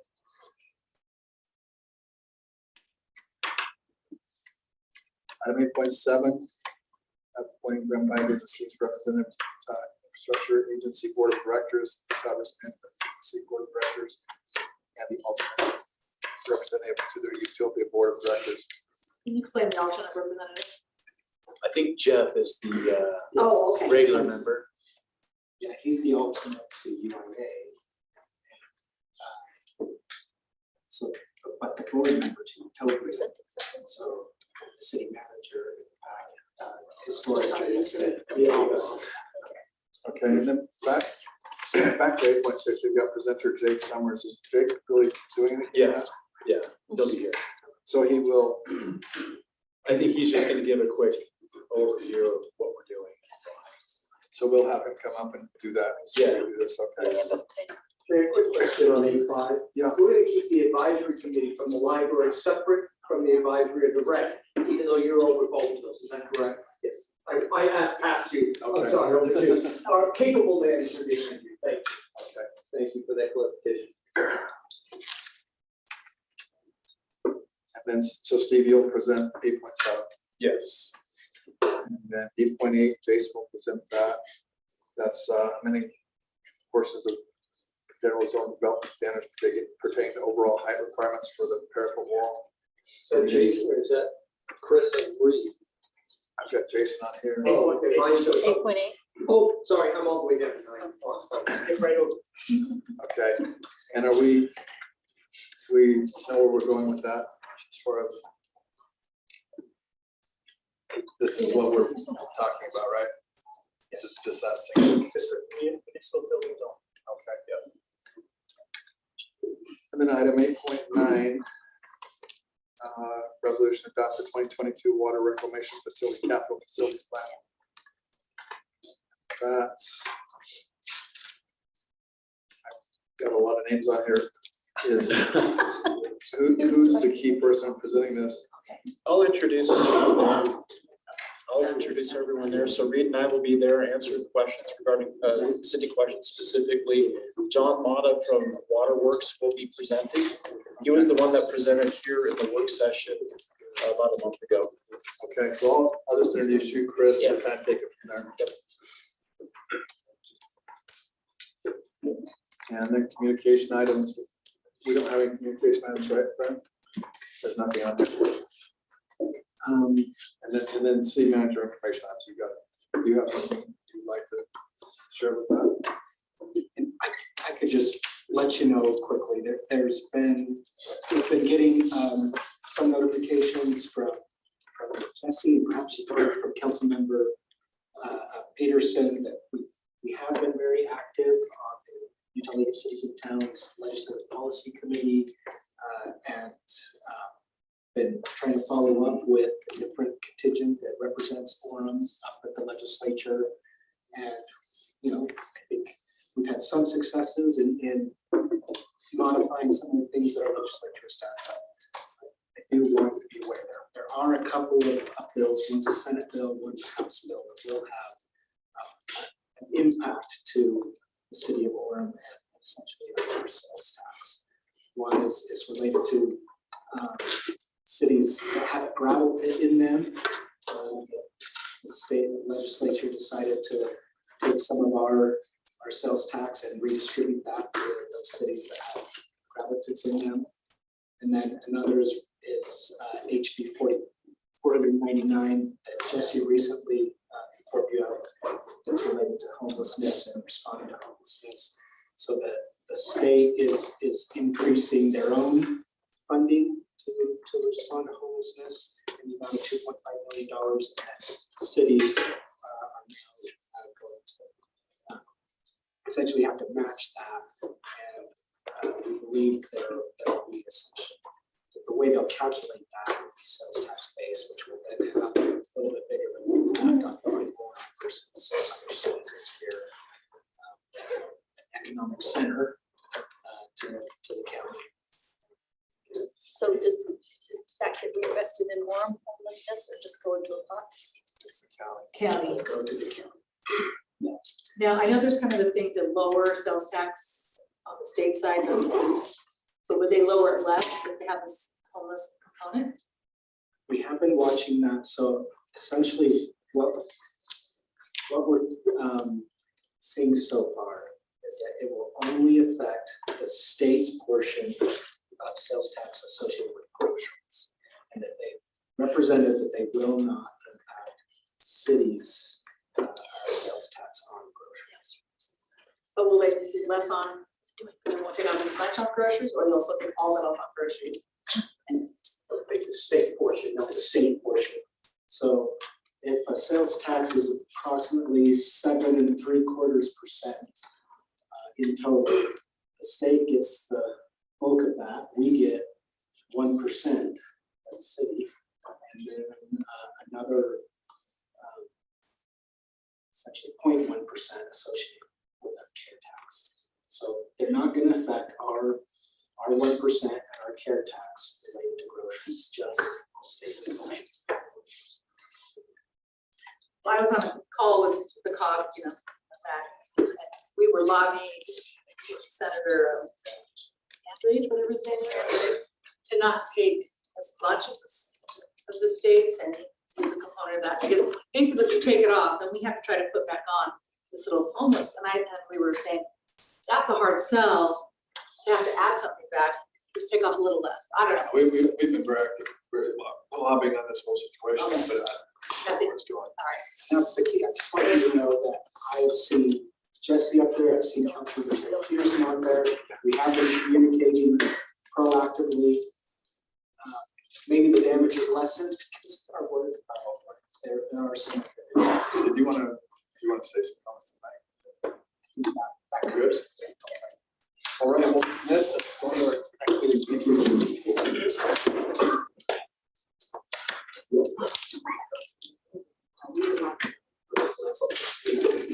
Sorry, it's like the clock in there. Oh, you okay to sit up there? What did you do last time? Okay. You're on the clock. Yes, I am. Yeah, 24.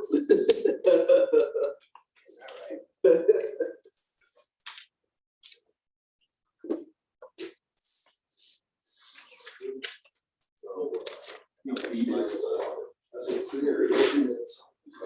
And if it hits 3, you gotta use it.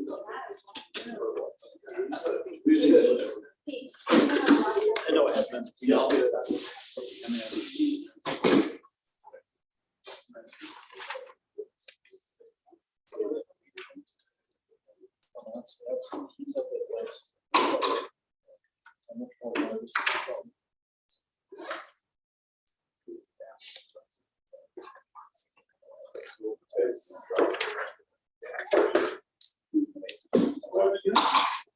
Right, over there, you roll right in there, roll all the way back.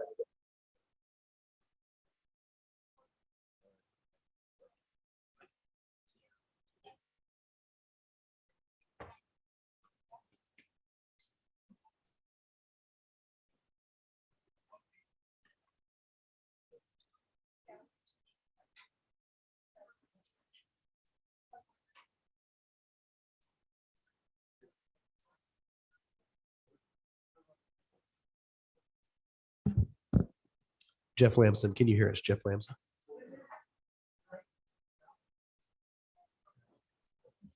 Yes, I can. Thank you. Thank you, Jeff. Dave Spencer, can you hear us, Dave Spencer?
We'd like to welcome you tonight to our city council meeting and bring this into session. First, we'd like to start out with an invocation from Jim Larray, or Lorette. Larray? Oh, Larray. Yeah, okay. We're starting out rough here. Jim Lorette. Don't say the T. Okay. And he's the Cub Master for pack number, very awesome, number 1776. We'd like to have him give the invocation to start with. Yeah, I always tell my friends that, I drive a Chevrolet to the buffet to eat fillets on the way to the ballet. It helps them. Our Father in heaven, we're thankful for the blessings that are ours. We're thankful for this great nation that we are a part of and the blessings of freedom that we have. Father, we're thankful for the opportunity we have to gather together in this meeting tonight. We pray for thy guidance as decisions are made, that we can be inspired and have our minds enlightened and our hearts opened to understand the principles and the details of the messages and the laws and ordinances. Father, we pray for us as citizens to understand and receive the guidance from our leaders, that we can be good citizens and be great neighbors to each other. And these things we ask in Jesus' name. Amen. Thank you, Jim. Now we'd like to have Cole Anderson. He's one of Jim's Cub Scouts. Come up and lead us in the pledge. Please rise.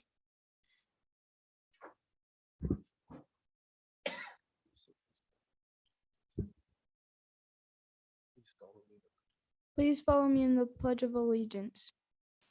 I pledge of allegiance to the flag of the United States of America and to the republic for which it stands, one nation, under God, indivisible, with liberty and justice for all.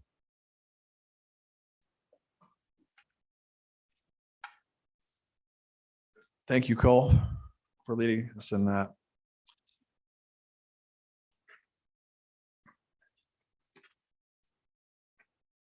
We'll move over to item number 7. And this is our personal appearances. I'll just read what I always read. Time has been set aside for the public to express their ideas, concerns, and comments on items not scheduled as public hearings on the agenda. Those wishing to speak are encouraged to show respect for those who serve the city. Comments should focus on issues concerning the city. Those wishing to speak should have signed in before the beginning of the meeting. Please limit your comments to 3 minutes or less. We'll start out with Linnea Pugmire.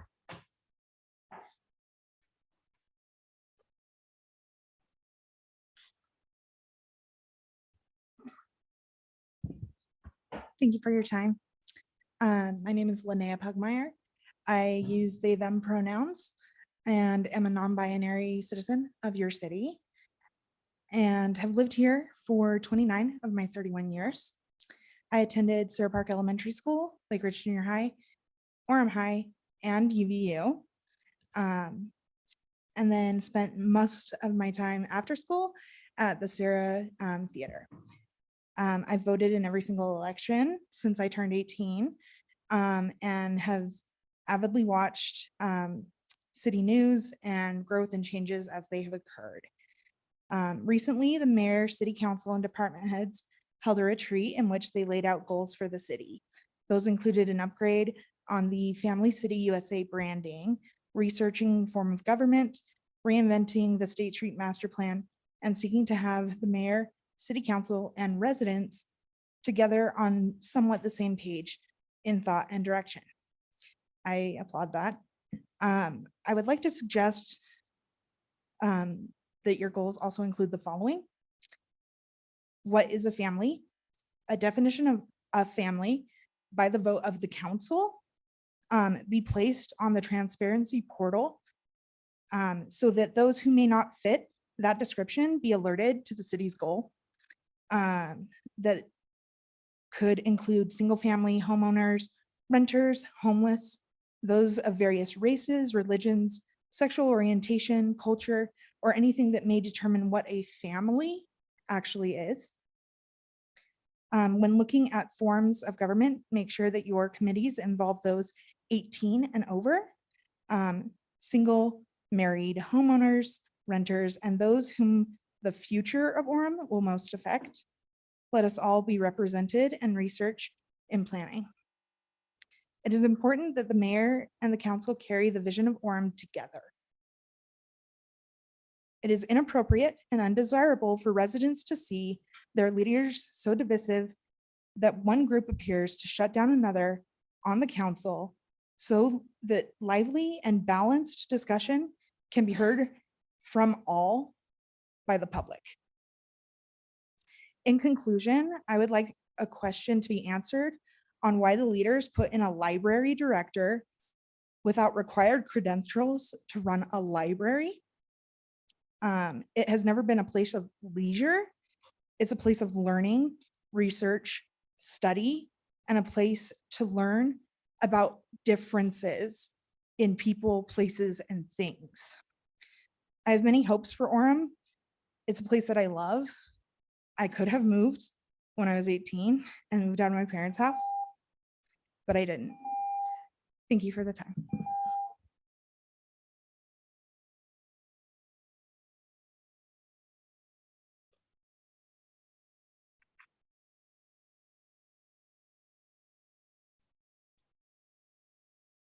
Next, we have Megan Lloyd.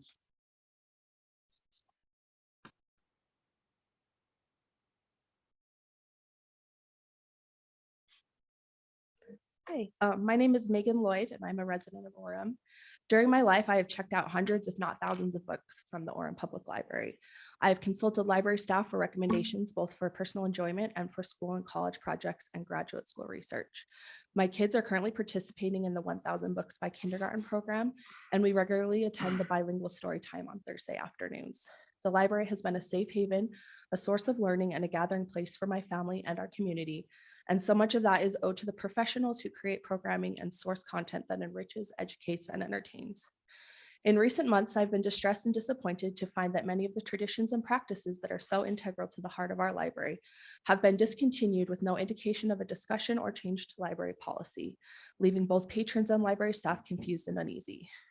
We appear to have different opinions on the purpose of a library in a community, but I hope we would share the same desire to follow the law. As a result of the publicity from the barring of heritage displays, it has been publicly noted that Orem City is not following Utah state law in several areas relating to libraries that are codified precisely to ensure that libraries are operated independently by those experts with the education, skills, and training necessary to ensure they remain strong public institutions. Even more alarming, in the past 10 years, the library has received over $160,000 in grants while failing to meet the minimum standards required. These funds were used to dramatically expand the digital collection, an almost prescient move that was critical for learning and mental health during COVID, and the makerspace, an incredible resource for fostering creativity in our community. What future resources might we have to go without now that it has been broadcast we are not following the law? Orem has been operating contrary to State Code 9-7-402 for many years now, longer than any members of the current City Council have been serving, so it is likely that you just weren't aware. But now that you know better, I would ask that you do better. Take the necessary steps to begin following state code. Trust the experts to do the jobs for which they have been trained. Listen to your constituents who have concerns about our beloved library institution being a welcome place for all members of our community. And at the very least, please keep your commitment to transparency and ensure that all City Council directives are documented in detail and made available for public review. Thank you.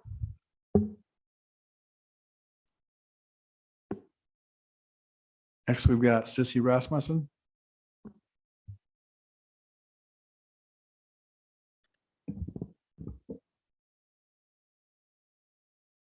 Hi, my name is Sissy Rasmussen. I am an Orem resident, and I'm here also to speak in support of the library, which I've been bringing my family to for the past 20 years regularly. And it's a place that is very important to us, that we love. And I'm encouraging you to do better in regards to the library. I'm willing to grant you quite a lot of grace because you're still newly elected, so maybe you're not fully aware of some of the ways that we can implement best practices for the library. The first one I want to hit is transparency about decision-making. Second, allow the library autonomy to make decisions to serve all patrons. 3, bring Library Advisory Commission into compliance with code. And 4th, hire a dedicated library director. I do hear that the new Recreations Services Director is highly qualified and a good person, but that doesn't make him a librarian, and that is a unique, skilled job that people go to school for and need experience for. By not doing some of these things, you're putting Orem at risk for litigation or other negative consequences, and that affects taxpayers. More than anything, I'm asking you to proactively seek input from the wider community. I've heard concerning statements over the past year, and as recently as the retreat last month, that some of you believe you were elected to do the mandate of your actual voters. But actually, once you're voted in, your responsibility is to all residents, including those who often disagree with you. I'm particularly concerned about the lack of outreach to groups like low-income, Spanish-speaking refugees and the LGBTQ community. I'm also concerned that there is still not a scheduled public meeting with Alpine School District and Orem City. The last election showed us that 72% of voters disagreed with a decision that many of you strongly believed in. None of you were elected with more than 10,000 votes, but more than 20,000 voted against the proposition to create an Orem district. These numbers can be a great opportunity to pause, take a step back, and reconsider how to find out what Orem residents really want. My observation is that the library is strongly supported by residents and that recent decisions to micromanage the library are unpopular and a disservice to residents. I encourage you to do better now that you know better, as Megan said. Please show support for the library by allowing them the space to make decisions and to use their qualified employees to make programming for our residents, as well as following best practices and legal code. Thank you. Rita Christensen.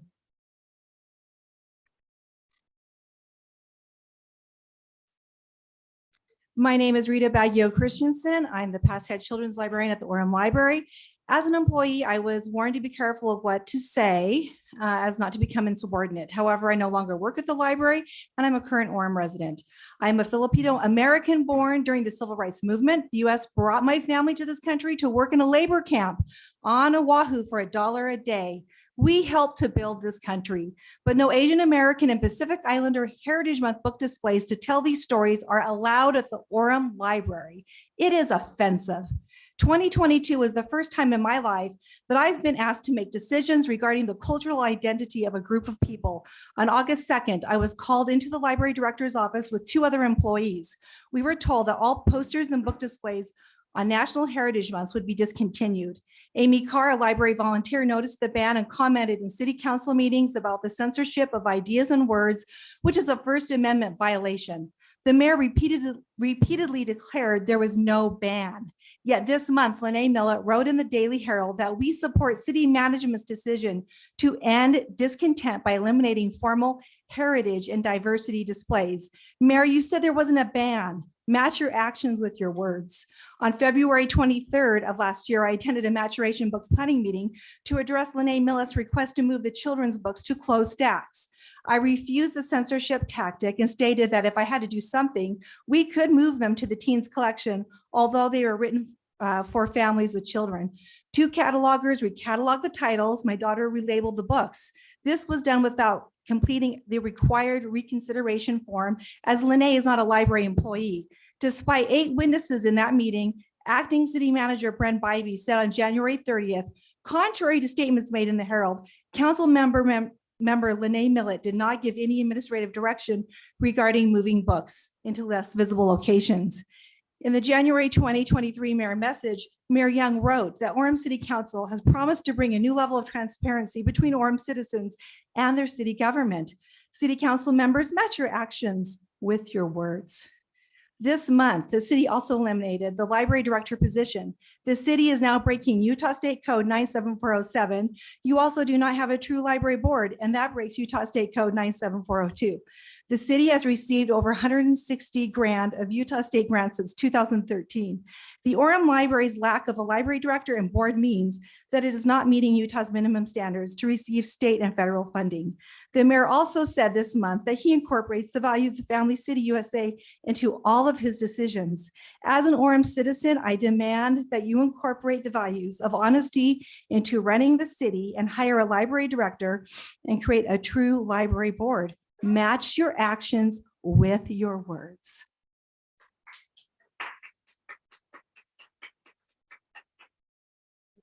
We'll respond to this at the end. Next, we've got West Parish.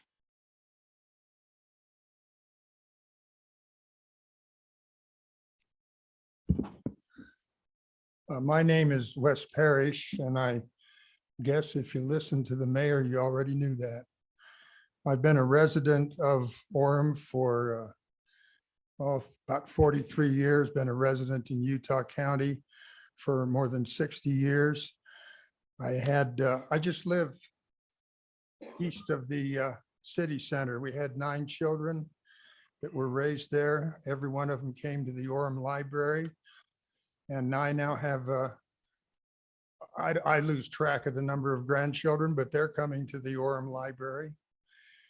And I'm concerned about libraries in general, both the Orem City Library and school libraries. It seems that our nation's libraries are being flooded with inappropriate material that is damaging to children. And some of these materials actually violate state law. I've read the statutes that define pornography and materials that are inappropriate for children. I visited an Orem school, Canyon View Junior High, and reviewed a list of nearly 100 titles and found that about 30% of those titles met the legal definition for pornography. These are felonies. If we possess these in our own homes or on our computers, we could be arrested and prosecuted. Some of these materials would also constitute contributing to the delinquency of a minor. This is a lesser crime, but still a crime.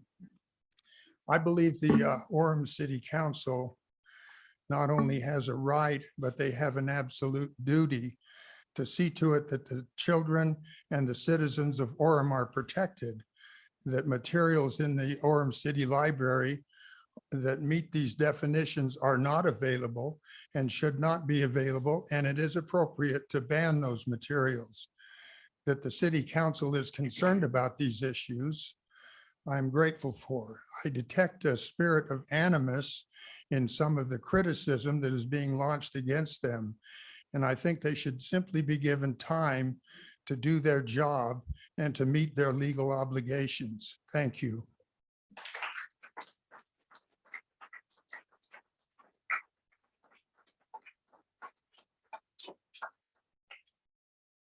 Jennifer Jensen.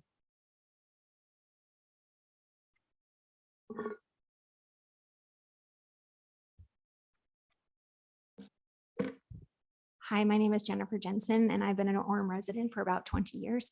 Last week on February 21st, I was walking my dog at about 800 West and 150 North, which is located very close to Parkside Elementary. And there's a church there. And as I was walking along, I noticed 2 police officers, and I noticed a third that was on the other side of the church. So 2 were in the west side of the church, and at least one other, possibly more, was on the other side of the church. church. And as I was walking along, I noticed that there was a police officer with a rifle right here on his side. And I noticed that the other police officer was standing like this, pointed towards the church. And I happen to know that that church building abuts Parkside Elementary, which is where my daughter worked and where many of my children's friends have attended. And after I got myself safely away from the situation, I called Parkside and I was notified that no one had told the school that there was police activity not that far from a school. About 250 steps was the farthest away, and a rifle can easily shoot more than 4,000 meters. First rule of gun safety is do not point where you don't want to hit. If a police officer was following someone who was leaving that building, a stray bullet could have easily hit someone, a child, leaving Parkside Elementary. They have 3 trailers that are next to the fence, and children frequently go in and out between those doors. In fact, today I was there about 9:40 and I saw several children walking from the trailers into the school. When I contacted the school, neither Principal John Shelton nor Alpine School District Superintendent Jane Farnsworth had been notified that there was police activity during that time. They were later told that it was a short thing. It was probably only be 10 to 15 minutes. They didn't need to do a lockdown.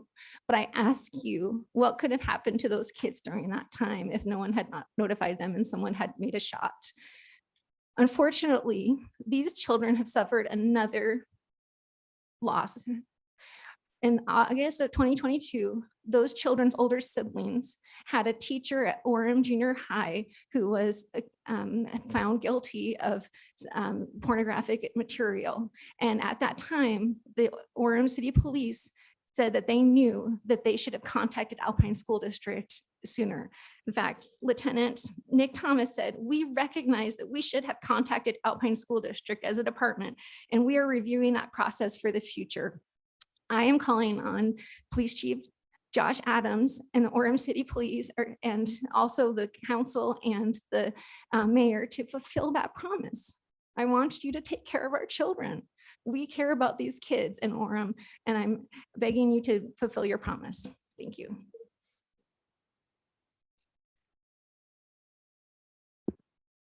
Greg Carlisle.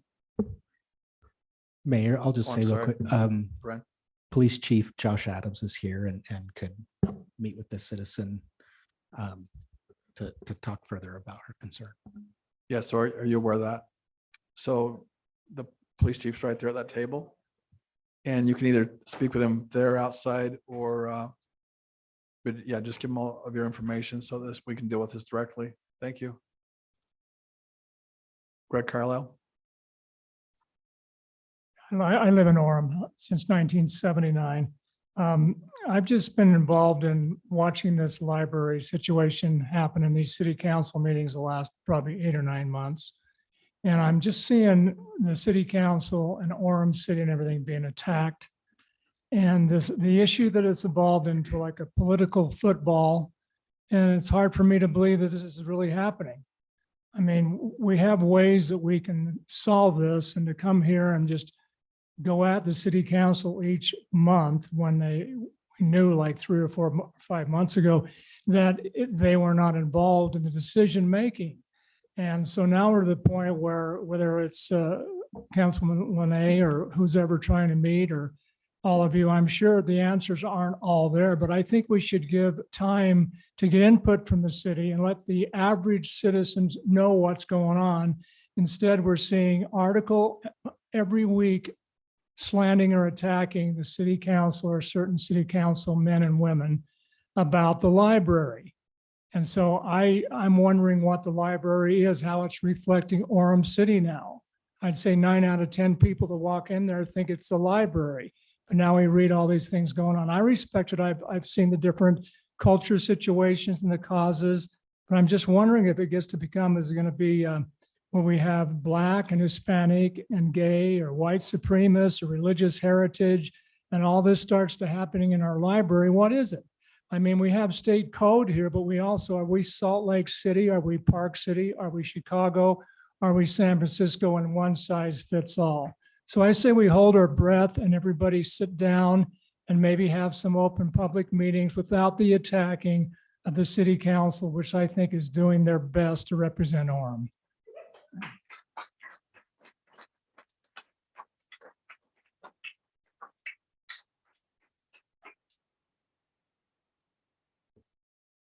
Laura Cole.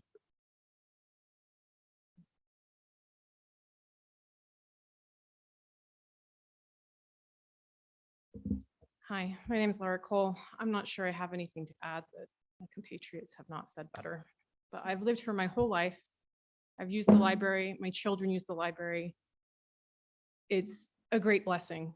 And my concern is primarily the lack of transparency. Because finding out in February that Lene Mellett said that, yes, this was a city decision being handed down to the librarians, but there is no paper trail. I find that concerning. And as an Orem citizen, I gotta say, I don't feel represented. But I recognize maybe I'm a minority. It's just a very odd feeling to grow up in a place and never feel like you quite belong because you're a little bit on the outside of it. But I love living here. I love having my children live here. My family lives here. And I would like to see a little more transparency in this process so that we do know what's going on, so that we can address concerns. It's the opaque wall of not knowing, but seeing that something has changed and not knowing why. That's what I have to say. Thank you.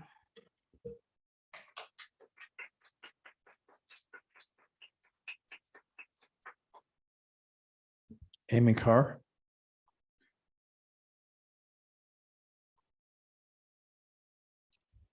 Good evening. My name is Amy Carr. I am a current patron, have been a patron of Orem Library for many years. I have been an employee and I currently work as a volunteer storyteller and help to operate the podcast Little Learner Storytime.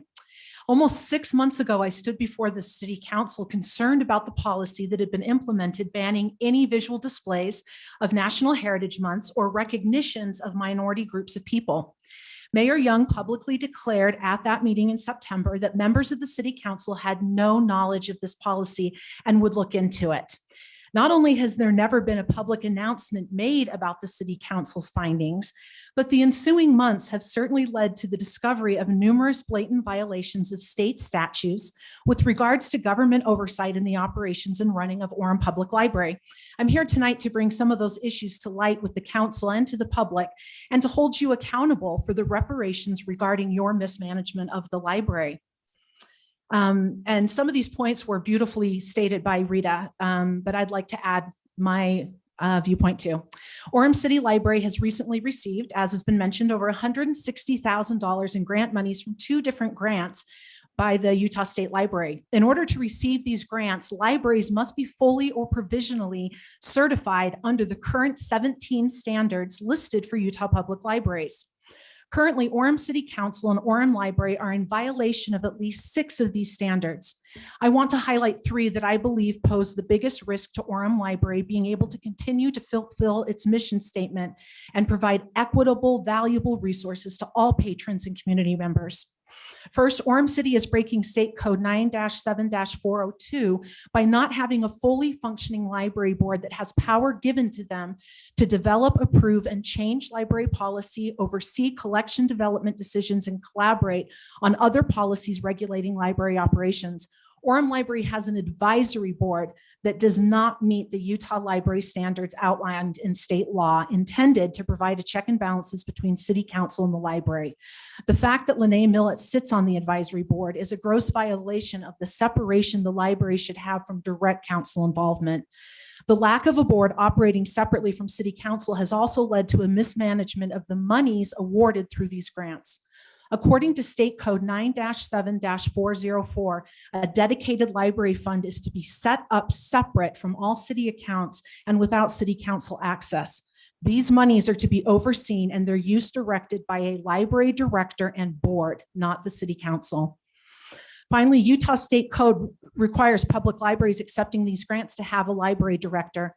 This library, its administration, employees, patrons, families, and children deserve to have a library director with the education, training, and skills necessary to effectively run this library. It should not be under the purview of leisure director. Thank you.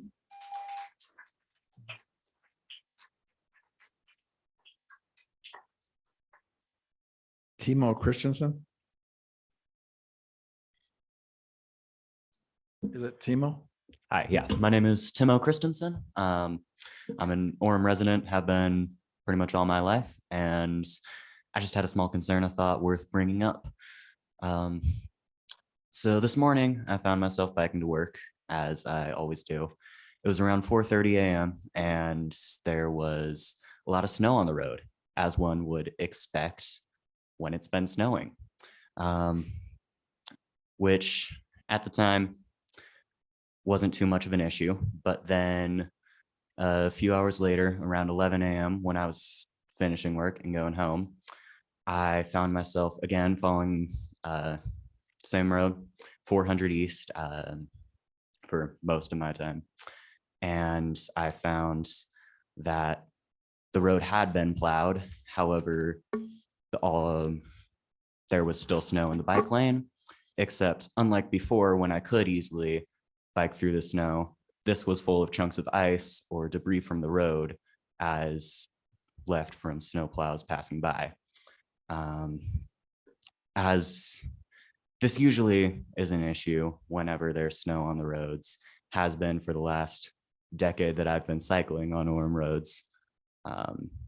And where I figure the Public Works Department is maintaining the infrastructure that they built and their interest is in doing that, I would assume that this is a concern that I should be aware of, just as to maybe come up with a change in strategy as to how roads are plowed. I don't know, but I figure after 10 years at least of seeing this problem every year, even for weeks after snowfall, I figure it was probably just not even noticed previously. So just thought I'd bring it up. Thank you.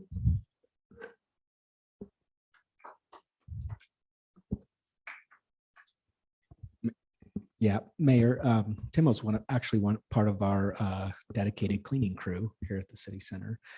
So we do have our public works director here that can speak to our snow plowing practices and can both educate and take into account your input, Timo. He's right here, Chris Shirkey here on the side. Last, we've got Karen Adamson.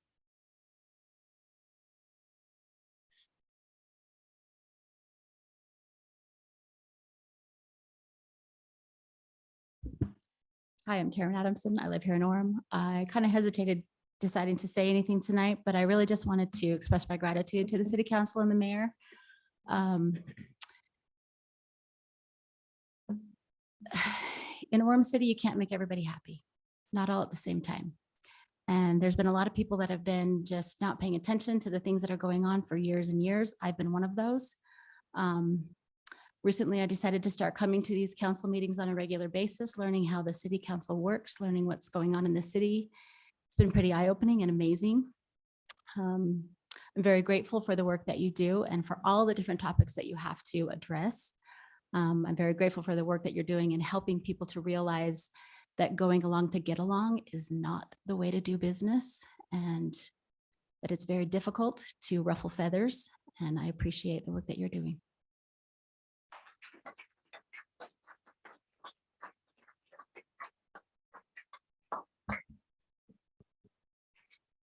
All right, thank you. We'd like to address, and we'd appreciate it if you would stay for the responses. I know sometimes people come, they make their statements and they run out the door, so they never really get the benefit of having a conversation. I'd appreciate it if all of you that have made comments would stick around so we can have a conversation. I'd like to, we'll start with Brenn. And we knew that some people were going to be coming and having some of these comments. and we want to address them. And so we'll introduce a few people here, but Brenn? Yeah, I appreciate it. So first, just want to add my genuine appreciation for public input. And I just want to assert and reassert that your Orem mayor and council do love the library. They are committed to making sure our library continues to be the best.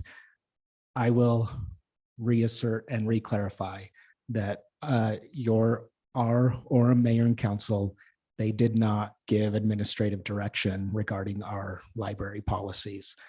I'll let our city attorney speak to maybe some of the legal concerns that have been brought up. But I think it would also be helpful to have our library and recreation director, Bryce Merrill, speak to how we aren't sitting on our thumbs. We are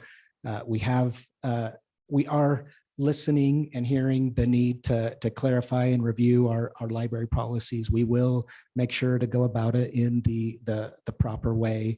But again, I just want to make sure that it's publicly known that our Orem mayor and council are committed to love the library.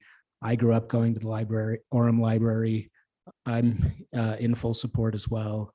And I think something that's really great about Bryce Merrill, that where I've worked with him in the recreation department, which is distinct from we will maintain a library department. He has been very proactive, energetic, detailed about making sure that even if we maybe can't make everyone happy, he is very skilled at making and joining us and making everyone happier. So he will bring that skill set to help oversee the library as well. So maybe with your permission, Mayor and Council, we could let Steve Earle, our city attorney, respond to some of the legal aspects and then give a little time to Bryce. Okay, thank you. Thank you. So Mayor, City Council, yes, there've been a number of allegations made about the city not being in compliance with state law. And the sections that have been referred to specifically are sections 9-7-402 of the Utah State Code, as well as sections 9-7-404 and 9-7-407. So 9-7-402 says that when the city governing body decides to establish and maintain a city public library under the provisions of this part, that it shall appoint a library board of directors of not less than 5 members, not more than 9 members. Then these later sections, section 9-7-404, talks about this library board of directors having the ability or the right to establish policies for the operation of the library. Then 9-407 talks about the library board of directors having the power to appoint a person as the librarian having immediate charge of the library. So I can certainly understand how people reading this would think, hey, the city is out of compliance because we have a library advisory commission, but we don't have specifically a library board of directors. And our library advisory commission does not have the power to establish policy for the library, and it does not have the power to appoint a librarian or a library director. So again, I can easily understand how people could read this and think that the city's out of compliance. But I've had the opportunity to do some research into this section of the code and to look at the history surrounding this section of the code. And it's clear to me that these sections of the code do not apply to the Orem Library. And let me explain the reason for that. Let me go back to the language that I read from section 9-7-402. That language again says, when the city governing body decides to establish and maintain a city public library under the provisions of this part.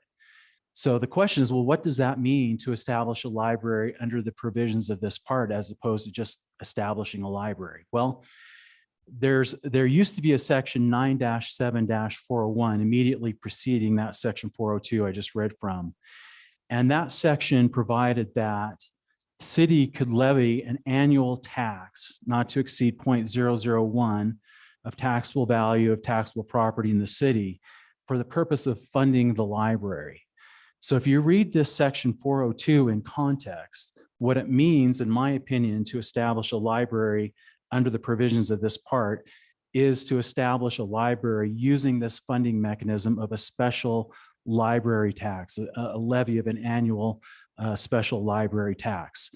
Now, the city of Orem does not do that. We do not levy a special library tax like we're authorized to do under this section of the state code. And so in my opinion, our library is not one that is established pursuant to this part as the code says. Now, it's important to know that there's actually separate independent authority for a city to establish a library. This is not the only section of state code that allows us to do that. So there is independent authority separate and apart from this section that allows us to do that. And that section does not contain all of these requirements associated with the library board of directors and the power of a library board of directors. So again, although at first glance it might seem that we are subject to this, in fact, we are not, because we're not a library established under this part. And therefore, we're not required to establish a library board of directors. We're not required to give that library board of directors power over policies of the library. And we're not required to give them power to appoint a librarian overseeing the library. And this is in fact the model, the pattern that we've been operating the library for as long as I've been here, 26 years. And in fact, we are in compliance with state law in this respect. We are not out of compliance as has been alleged. Thank you, Steve. I'd like to, did you want to say something, Brenn? Maybe What? just if you're willing to give a few minutes to Bryce Merrill. Yeah, what I'd like to do is give some time to Bryce. I'd like to just make a few comments leading into that. Because I mean, Bryce is going to bring you up to speed on what we're doing with the library currently. And I think to have that conversation, we have to have a foundation of honesty. And unless we have a foundation of honesty, if we're just coming in and throwing rocks and running away, that's not a foundation of honesty. And our foundation of honesty, and I can understand why some of you would be upset reading some of the articles in the paper. I mean, some of the things that have been said. I've got in front of me 3 articles here. Orem Library accused of censorship over removal of celebratory displays. That was the day before Thanksgiving. Former librarian accuses Orem of book display censorship. That was January 28th. 2 days later, Orem Public Library Director retiring amid censorship claims. Now, in order to censor, you have to censor. You can't just like put it out there. It's not like in World War II, the Nazis burning the books and that sort of thing. That's real censorship. And there is no censorship going on. And just like I told the lady who came up 6 months ago when we were accused of creating displays, and she was concerned that our presence was scaring her child. I told her then that we never banned any displays. We never had anything to do with it. And you shake your head. But it's really interesting because it's talked about in these articles about how we ban these things. And it's not true. And it's hearsay, and it's what is being put out there. And if that's being put out there and we're trying to have a real conversation, we can't have that unless we have a foundation of honesty. I'm just going to put out a few things from some of these censorship articles. The Utah Library Association and leaders from Equality Utah, Flag Utah, and Utah LGBTQ+ Chamber of Commerce called on Orem City Council members to publicly and transparently address their actions in this matter. Okay, we do, but you don't want to hear it. Rescind any directives that have been given to the library related to displays of materials. Okay, how do you rescind something you haven't done? But this is what we're being advised to do here in this Daily Herald article by these groups. We're supposed to rescind something that wasn't done.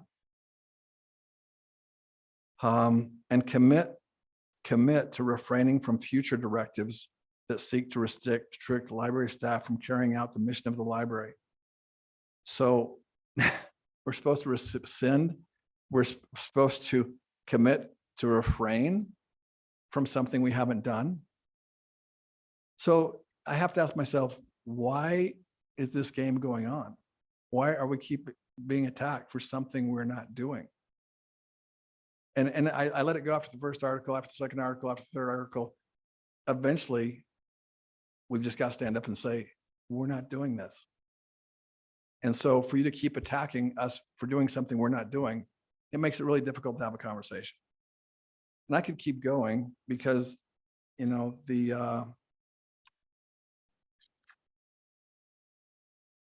I mean, it just keeps going and going, but I'm not going to take everyone's time tonight, but I will tell you that there's a number of inaccuracies.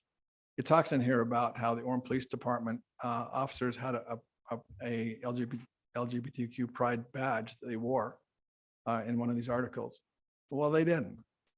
So you can't just keep making things up in articles. You've got to deal in facts. Anyway, I'm not going to go on with that. But and I want to say one other thing, because it seems like the favorite target, it seems like part of the game is to pick a target and then go after it, is to hassle Lene Millett. And Lene Millett's worked with the library. She's worked hard with the library. She's probably the hardest working city council member that we have to make Orem a better place and to make Orem a phenomenal place. But she keeps getting these rocks thrown at her unjustly. And she's got personal health issues in her family that are much more important than any of the things we're talking about. And so when I see you attacking her, I think that's terrible. And I'm just going to leave it at that. But where we're going to go from here is we do have a desire to create the best situation throughout the city and our library. And so with that in mind, we've been having a number of meetings over the last several weeks to say, how can we best manage this? How can we deal with this? And the best person in the city that we've got is Bryce Merrill. And so I'd like to turn the rest of this time over to Bryce to explain what he's got going on.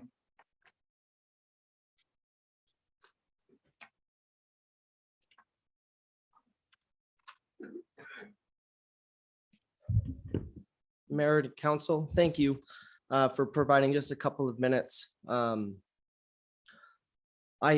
think I want to start from a place of gratitude as well. If you were to choose to have a group of citizens apathetic or passionate, I would always choose passion. And I love that we have so many advocates in this room for our library and for the services that are provided and for the staff that are provided. I love that even if we are on very different sides of this issue, that we have a passionate group of citizens, a passionate staff, and a passionate council about this. Gives me hope that, like you've said, that we're going to be able to find something that's going to work and going to help us move forward. When I started this position just a couple of weeks ago, this became priority one for us. And I will also commit now that this is not going to be resolved anytime soon. We are still very early in a process of trying to figure out how we can build a policy or bring together an idea that helps us represent the complexity of the issue that we have before us. Perhaps you were like me, and that as you read about this or learned about it, that it might have felt like this was just a couple of displays in a couple of places in the library. But as I did a cursory overview of what it meant to have displays, I found that there were over 150, and this is just me going through over 150 different locations in the library at a given time where you could consider it a display. Maybe it was a cover out area in the stacks, or maybe it was something on top of the stacks, an end cap unit. Maybe it was a table. Maybe it was the choice of which book our staff would present during a story time or a teen and tween book club. Maybe it was the choice of which show we would show as part of our movie nights and movie clubs. We have different groups, cultural experiences, curated art pieces, user-generated art pieces, each of which bring together and show the vibrancy of the library and of what we have. When you consider the number of iterations that we're talking about each year, we're talking about over 4,000 places and times that we have staff that have to make a decision about how they choose to display certain pieces of information. I mention that because that to me brings us to the complexity of a policy that works and will work for us moving forward. And to say, frankly, that we don't have it just yet, but to have something where we can operate and repeat so that it is consistent and as we've heard today, a desire for it to be transparent. It's easy to anticipate how the library will operate. I think that's incredibly important for us. And that is priority one. That is what we are here to do and work through today. I'm confident that as we set a policy that will help us govern the intent and purpose of those areas, how you curate these types of processes, how you work through escalating concerns or talking about future years or continue to iterate it. I'm confident we can find something that works. We have a number of stakeholders that we're interested in consulting when you look at something like this. I'm grateful to our library division managers, experts in the library field that have been front and center in this process.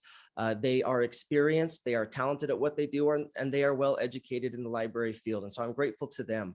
I consider other stakeholders that we've offered to bring in, including the Utah Library Association. Our first day we reached out to them. My very first meeting in the library was an invitation to the Utah Library Association to meet and to discuss this. We reached back out to them at the end of that week, and although we had hoped that they would choose to meet with us, they opted to do a public press release or something like that. I'm hopeful that as we move forward and get to the actual business of governance and of managing, that we're able to have stakeholders that want to meet, to want to discuss and reflect the nuance of what we have. And so I repeat my invitation to them that I would love to sit down and to hear from them and include them as a stakeholder who has the residents of Orem as their best interest. I'm grateful for the chance to have so many of our residents here today, and I would make the same invitation to them. If they would like to speak about this, please reach out to us as staff, reach out to our Library Advisory Commission members, and allow us to be a part of that process. We are grateful to do that. And I hope to not be resigned to a spectator of that process as they have frustrations or have great ideas or something like that. I know that we are an open door and an open phone line and an open email address so that we can collaborate and move forward with them.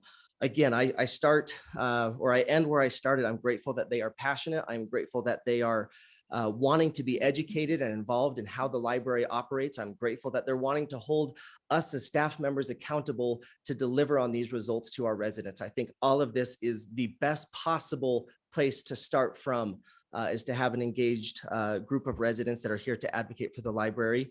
And I look forward to meeting with them as we engage with the various stakeholders and build a policy that reflects the nuance and the complexity of displays in a library. Thank you. Thank you, Bryce.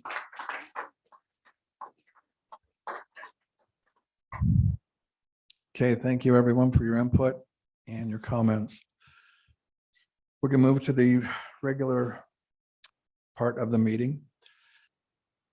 We'll start out with some reappointments and appointments.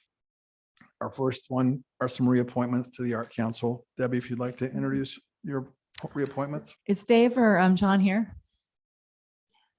Both of these are valuable members of our Arts Council, and this is a reappointment. I also want to get a special shout out to John Reinhardt, who's taken on the art that is wrapped around the utility boxes. He's really worked hard to get permission and has really been kind of the key related to these utility boxes. Be sure to look for these in our parks, and we're doing many, many more in the upcoming year related. We had a call for art, and we received many submissions. So from children to adults and everything in between, these were wonderful submissions that you'll be seeing wrapping on around the ugly green utility boxes that you see around town. So I'd like to make the motion that we reappoint to the Arts Council Dave Blackington and John Reinhardt. We have a second? Second. Aye. Aye. Aye. Aye. Aye. Aye. This is Jeff. Oh, Aye. Jeff and Dave are there. Okay. Yep. The I said aye. reappointment passes. And yeah, just to clarify for the group, I wasn't aware. So Jeff Lamson is on the remote system, so he'll be voting.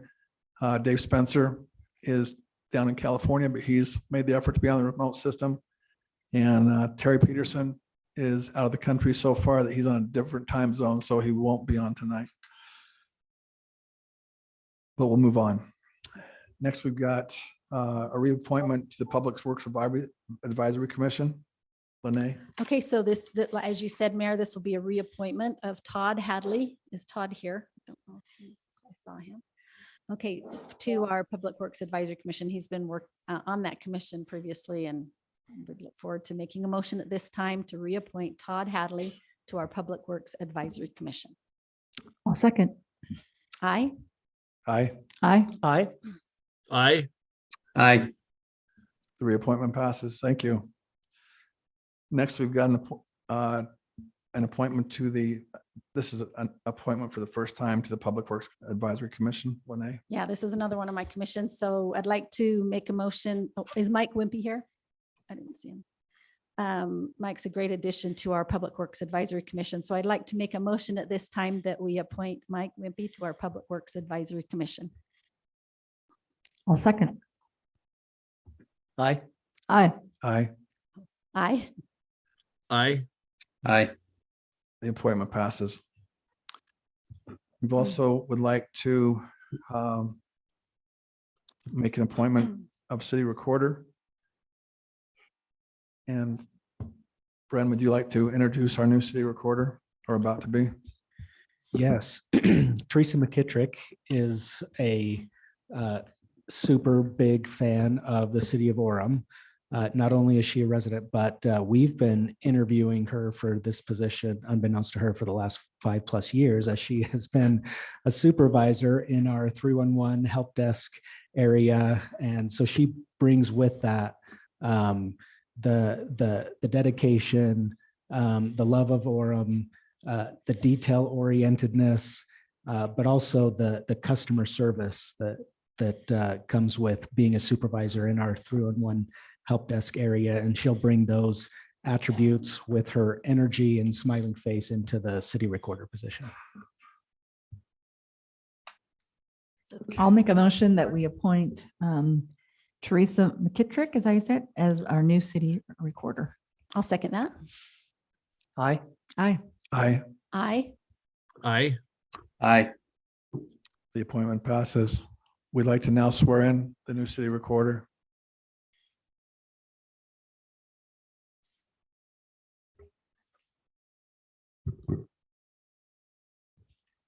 Okay, trying to decide how to best do this.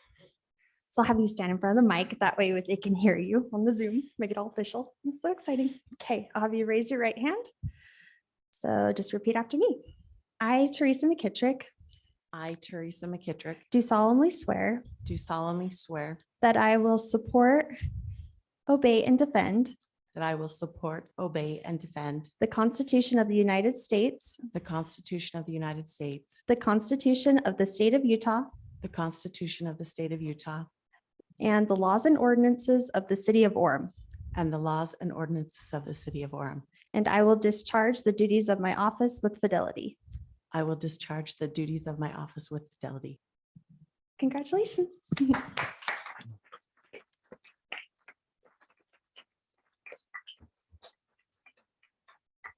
And Teresa, we'd like to welcome you to the group. And I know you've been with Orem for a while, but this will be a new challenge for you, an adventure. And the city recorder is a very important position, and that's why she had to take the oath. So thank you. Our last appointment is another library commission appointment. So I'll turn that to Lene. Yes, Debbie Smith. Is Debbie here? Will you stand? Hi, Debbie. I would just like to, since she's here, just say a little bit about Debbie. She had a very impressive resume. She's a retired teacher, educator, worked in a number of different districts. She has a master's degree, experience with our English language learners. She's an author, she's a grandmother, and she will add a great, wonderful set of skills and her expertise and diversity to our library commission. And we appreciate your accepting this opportunity and to serve. Thank you so much. So I'd like to this time make a motion that we approve Debbie Smith to be appointed to our Library Advisory Commission. Second. Aye. Aye. Aye. Aye. Aye. The appointment passes. Thank you. Okay, moving on to item 8.6. We're going to review our dispatch services agreement. We've got a resolution for that. Jake, if you'd like to tell us about that.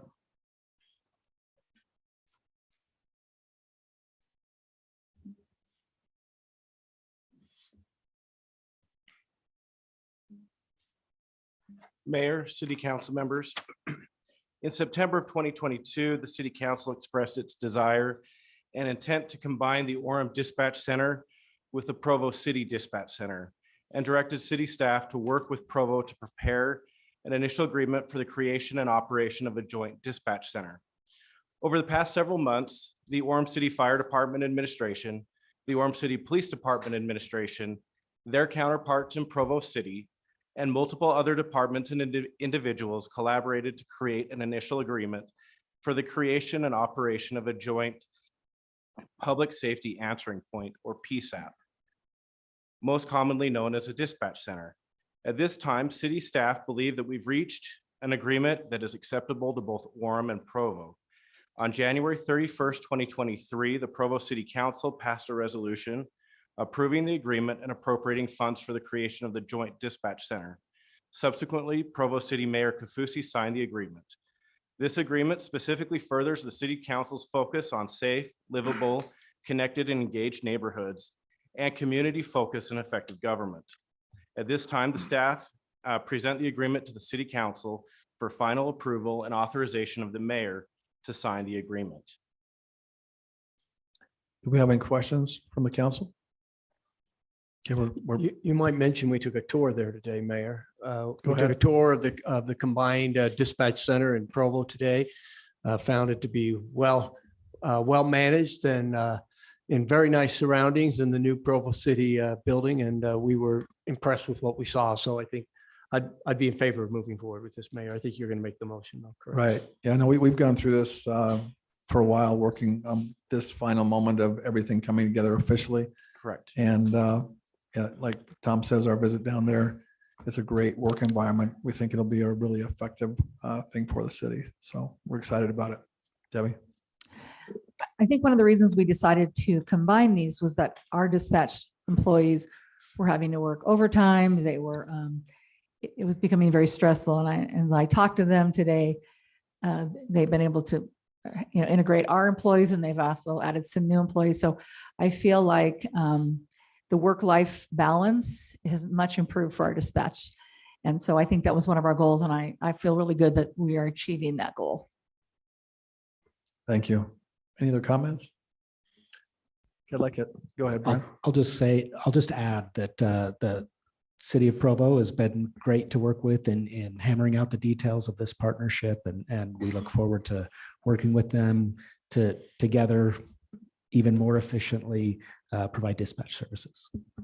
Thank you. I'd like to make a resolution approving dispatch services, a resolution approving a dispatch services agreement to accommodate the combining of Orem and Provo dispatch services. And Mayor, can I just suggest that you add to your motion that the council authorize you as the mayor to execute the agreement on behalf of the council? Okay. You could just say, yes, that's so Yes. added. So added. I'll second that. Aye. Aye. Aye. Aye. Aye. Aye. Resolution passes. Thank you. Thank you. Next item, 8.7, we have a resolution that I'll have Steve Earle explain. Thank you, Mayor, City Council. The city is involved with a number of different entities on which we have a seat on a board of directors. These include the Utah Infrastructure Agency, the Utopia, and the IRMA Utah Risk Management Agency. And we need to have a representative on the board of directors of each of those entities. And we have staff are proposing that the city council appoint Brenn Bybee as the city's representative to UIA and to the IRMA, Utah Risk Management Agency Board of Directors, and as the alternate representative to the Utopia Board of Directors, with Jeff Lamson continuing to serve as the regular member of the Board of Directors. Thank you. If Tom? you're ready, Mayor, I'm sorry. Yes. I move to approve. Unless Oh, we you have wanna any, have a unless we have discussion, any sorry. questions. Okay, I think we're good. I'd like to move that we approve the resolution just discussed by Steve Earle, appointing Brenn Bybee as a city representative to UIA, the, what's the other one? abbreviated? IRMA. IRMA, and as an alternate representative to the Utopia Board of Directors. I'll second that. Aye. Okay, yeah, we're good. I'm just reading this. Okay. Did I get it? You got it. Aye. Okay. She seconded. seconded it. Where do you want to start the aye? Aye. Aye. Aye. Aye. Aye. Aye. Okay, the resolution passes. Thank you. Next, we'd like to have a public hearing on amending portions of section 22-8-8A, general zone development standards pertaining to overall height requirements for a parapet wall for municipal buildings located in the C2 zone. And Jason's going to present that to us. Thank you, Mayor, members of the council. There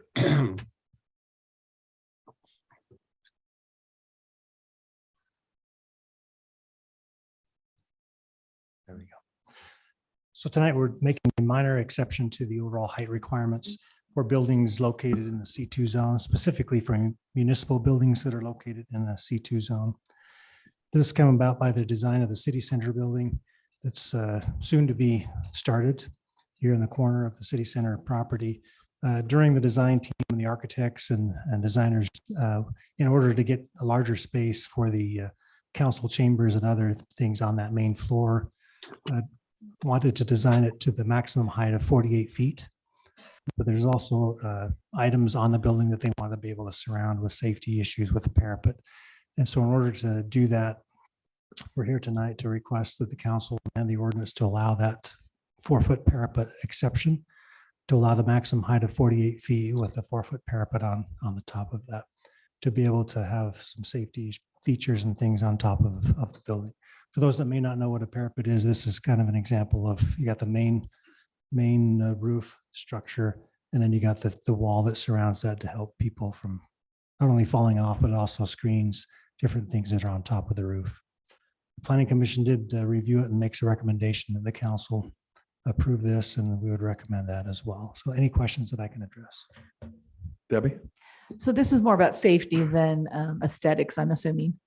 It is safety, but it doesn't, yeah, the architects would prefer that they have a maximum they can. So 4 feet is what they would prefer to help not only hide things that are on top of that, but also for safety, those that are working on top of the building as well. She said, Okay, it's thank you. whatever you feel like. I can do it if you need to or not.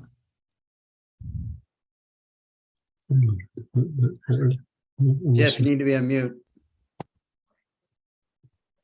Okay. All right, yeah, and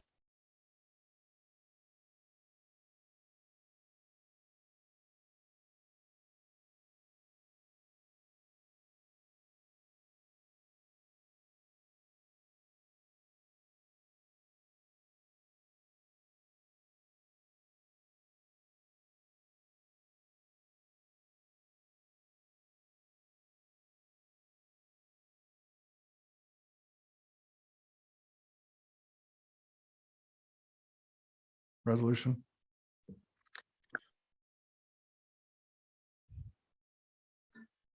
You're bringing it back? Yes, let's go ahead and bring it back if no one has anything to say. So Dave, I've got a question, or Mayor.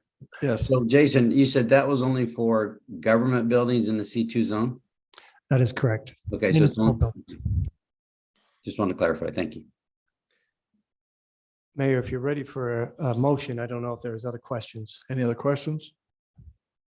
I move that we amend portions of section 22-8-8A, general zone development standards pertaining to the overall height requirements for, tell me the word, parapet wall for municipal buildings located in a C2 zone.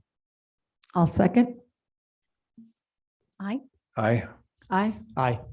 Aye. Aye. Resolution passes.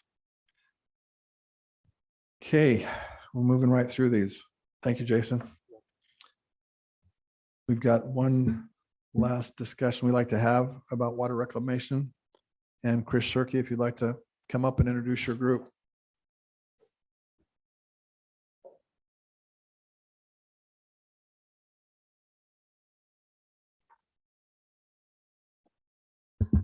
Yes, as we set up, Mayor, thank you, Mayor and Council. We have before us tonight our team of experts regarding our capital facilities plan for our Orem Water Reclamation Facility.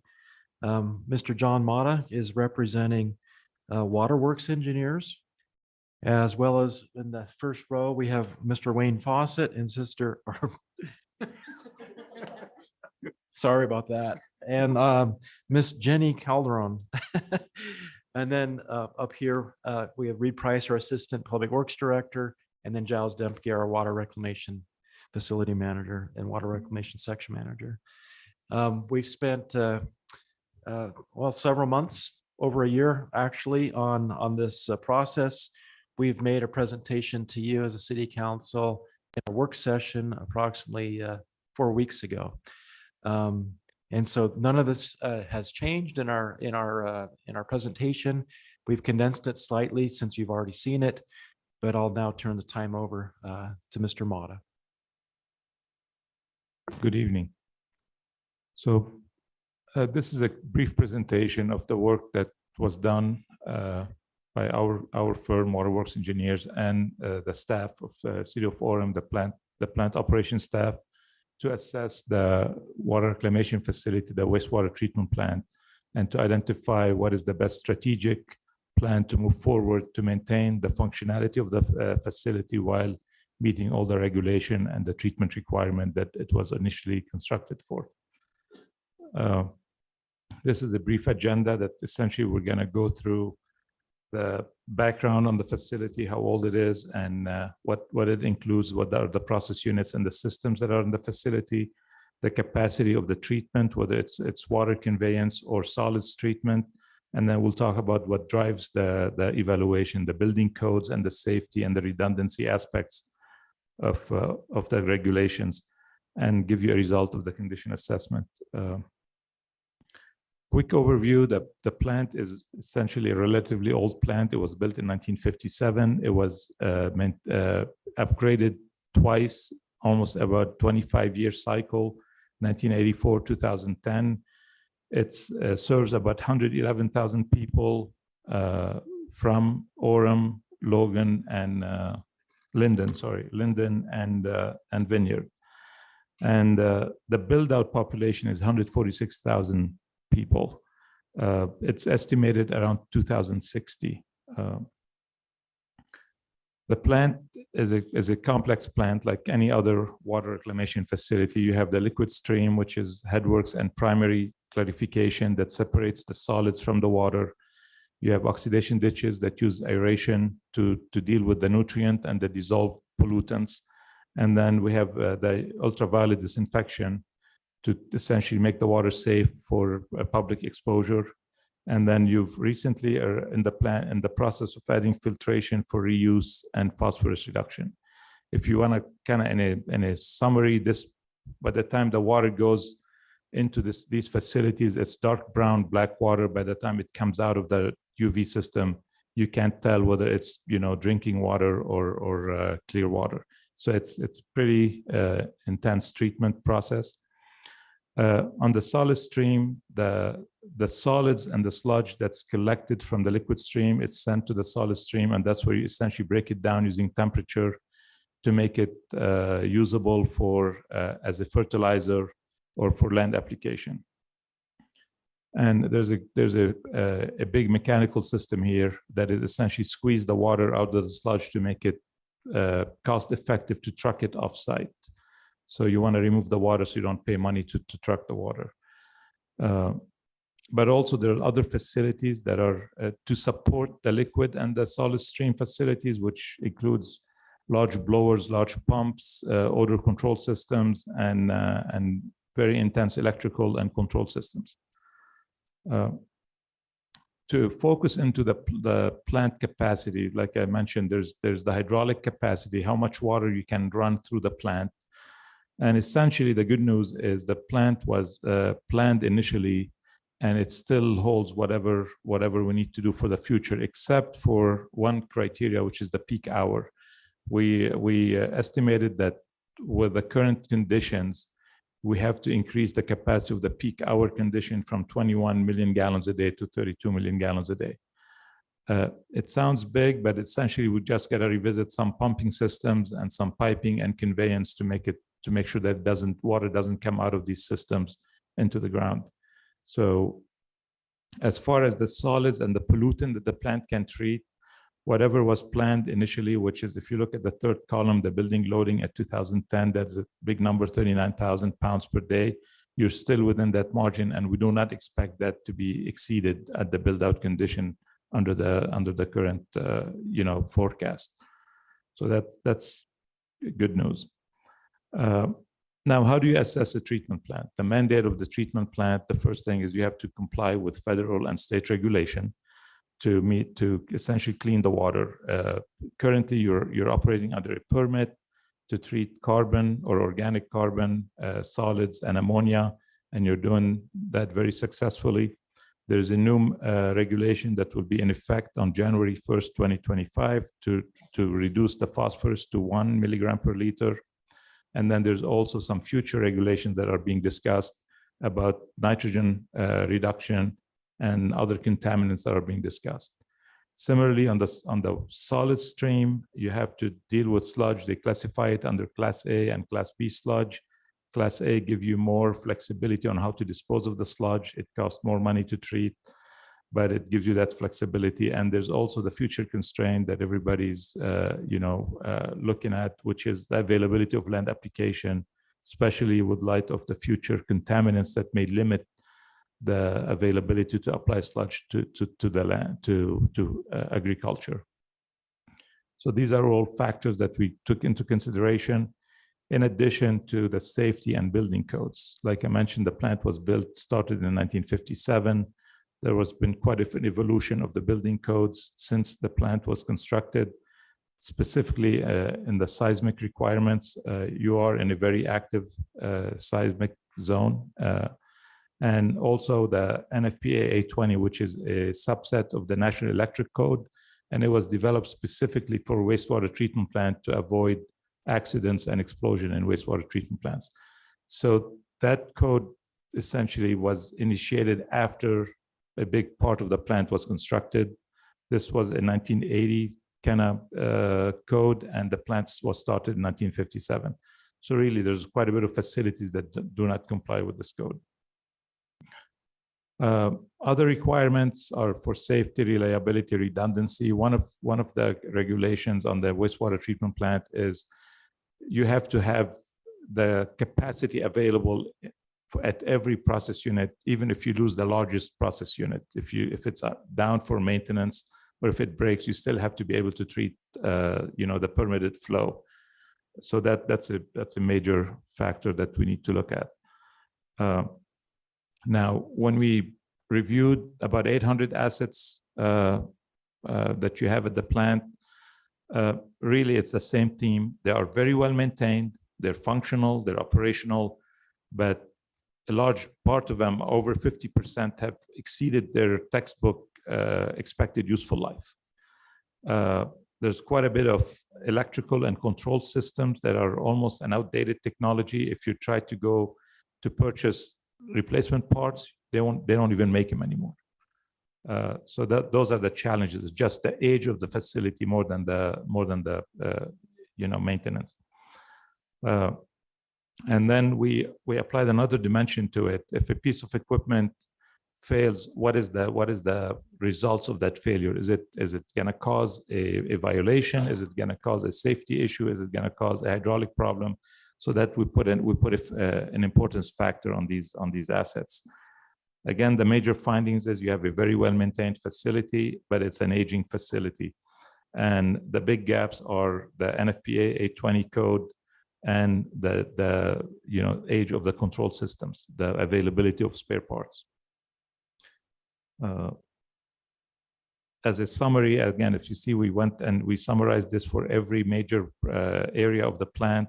There's a common theme here almost everywhere. It's old equipment. Some of it is in a very harsh corrosive system that needs to be replaced. And you have to comply with the building codes on a selective basis. With input from the plant management and from your public works department, we devised a first round of strategy how to tackle this project. It was essentially a balance between how to manage risk and how to where do you deploy your funds, your money. You don't want to just go and spend everything up front. There's no need for that. We're not advocating for that. It's essentially picking the most critical units and the one that are more closer to failure and essentially perform the improvements or the replacement. So we came up with 4 phases, and phase 4 is actually dependent on the future regulation. You may not even need to do it, but the first 3 phases are based on condition and age of the facility. The cost in 2022 dollars, you can see them here. They're $58 million for phase 1, about $40 million for phase 2, and $25 million for phase 3. The total, including phase 4, is about 160. You have over 20 years to implement that. And again, the window of 1 to 5 years, this is like our first iteration. Things could be very fluid. You can stretch the first phase more, or you can slice the first phase into 2 smaller phases. It's whatever is available as far as balancing the funds and the criticality of the system. I have a question. Sure. Chris, when we did our 7-year plans for infrastructure, I'm assuming you knew some of this equipment was going to be replaced. Did you put any amount, this like 58 million, was there any dollar amount that we've already incorporated in these plans? Or is this above and beyond anything we thought we would have to pay? And then that's a great point, Ms. Larray. So yes, we did incorporate some of our current fees and revenues from those fees to pay for some of these system improvements at the water reclamation facility. So some of the equipment and other expansions that we were looking at doing have been funded already, but not a significant portion of this master plan that's before you now. So would we have to, would you say we have so many million already and now we're going to have to come back with 30, 40 million? I'm trying to get a gauge of how much more we're going to have to. Again, that's an excellent question, and that's something we do not have the answer to yet, but we are going to be, in fact, that's our last slide. We can jump to that right now if you'd like. So the 2017 master plan designated a portion of the revenues for the facility degradation, as I just mentioned. So for the first 10 years, there was $12.5 million designated for the Orem Water Reclamation Master Plan, which in part included the reclamation facility, but primarily focused on the sewer collection system. We've since done this plan, the capital facility plan, that's why we're here tonight, which we did our best to accommodate certain immediate needs in that master plan to fund that with our current rate structure. However, this is a much more detailed plan than I think we had anticipated accomplishing at this time. And so a small portion of the fees and charges and the revenues generated therefrom did accommodate some of these system enhancements at the water reclamation facility. As you know, that much of this is what we're talking about are federal and state unfunded mandates. And as a result, we're looking for ways to fund the project that will cost $160 million over the next 20 years. We've strategically developed a plan moving forward that's phased into 4 different plans over a 20-year period. That the number there that I mentioned, the $12.5 million was a number generated in 2016. It's estimated that that would probably be about $25 million today. As you know, we've had extraordinary inflationary increases over the last 5, 6, 7 years. So what we're proposing is about on average about a $40 million increase in expenditures over the next 20 years. So in 5-year tranches or 5-year segments. Have you evaluated the cost to an individual homeowner yet? We haven't gotten to that point. No. Okay. No. In fact, we are just now starting our interaction with Lewis Young Robertson Birmingham. Fred Philpott was here representing that firm tonight. They're our financial advisor. We will work closely with them in developing strategic plans for funding. As you are aware, I believe the water reuse facility plan a year ago was estimated to be at $9 million. The bids came in at over $18 to $19 million, so 100% higher than what our estimates were. We've since gone back and received $13.5 million of grants and other funds through the federal government.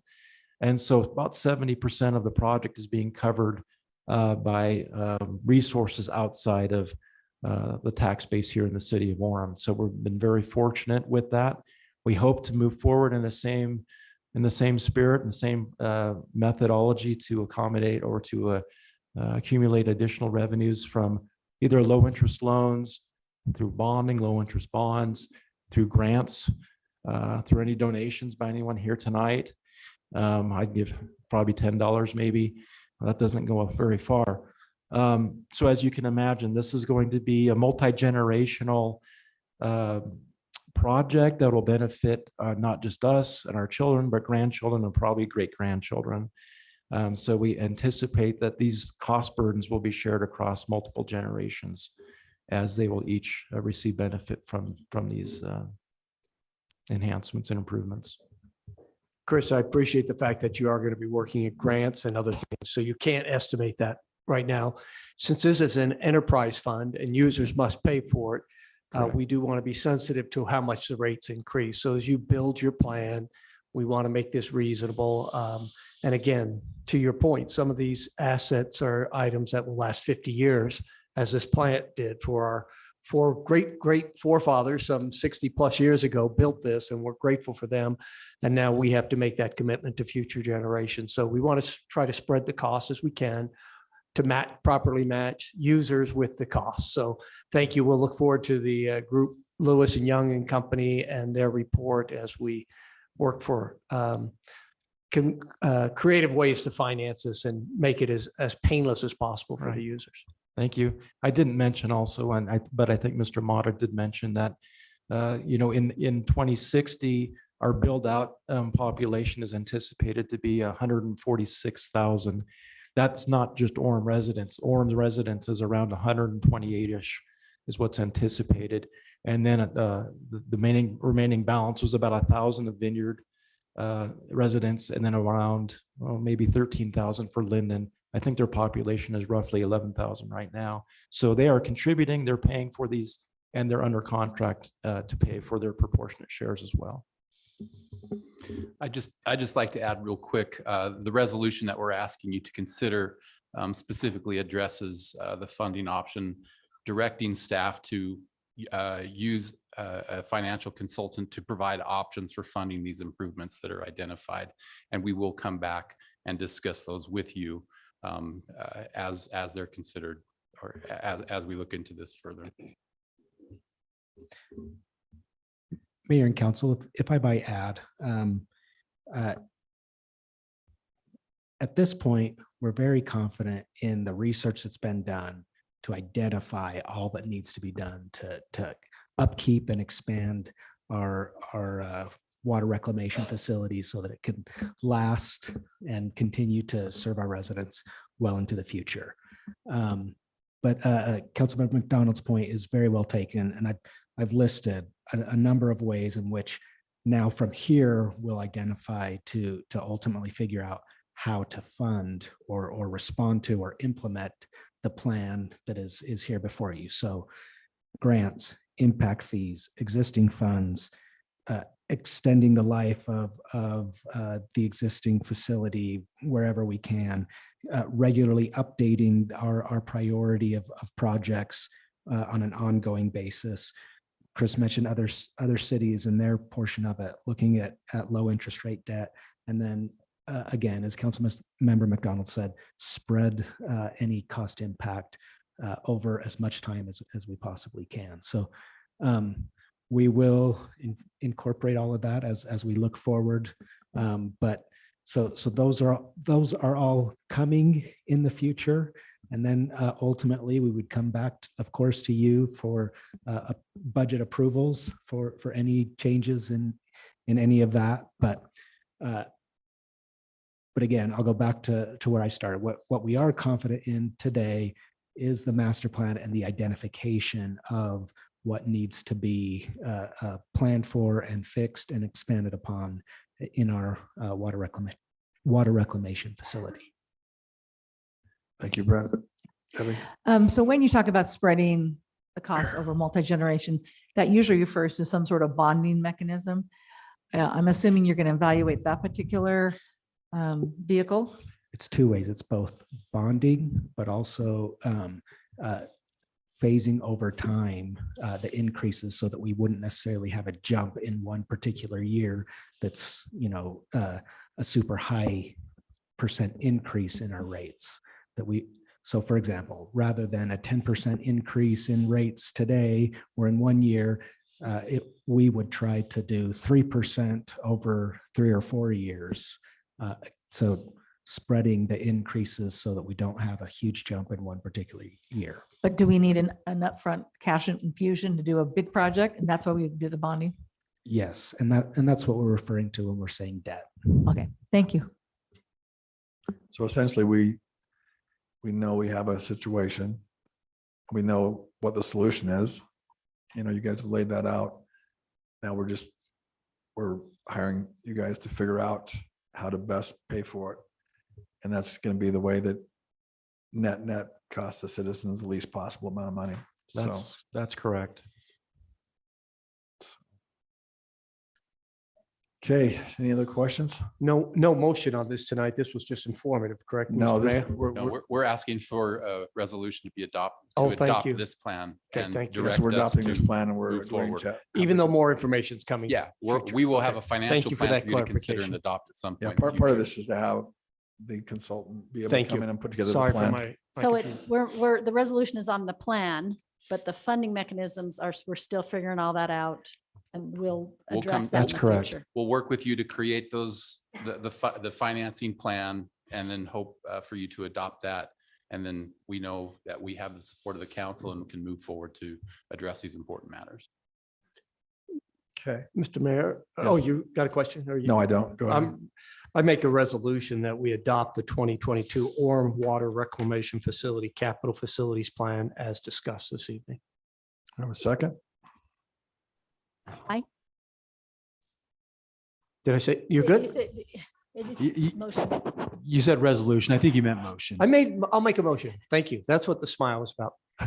Do I need to say it again? Or are we No, good? you're good. We have a second The somewhere intent is along the line. understood. didn't- Yes. I'll give a second. Okay. Aye. Aye. Aye. Aye. Aye. Aye. Resolution passes. Thank you, Mayor and Council. Okay, thank you. Thank you. Okay, I think we have nothing on item number 9, communication items, and Brenn, Nothing else from me. you're Thank good. you. So with that, somebody will make a motion Move to to adjourn. adjourn. Second? Aye. Aye. Aye. Aye. Okay, we're adjourned. Thank you for attending.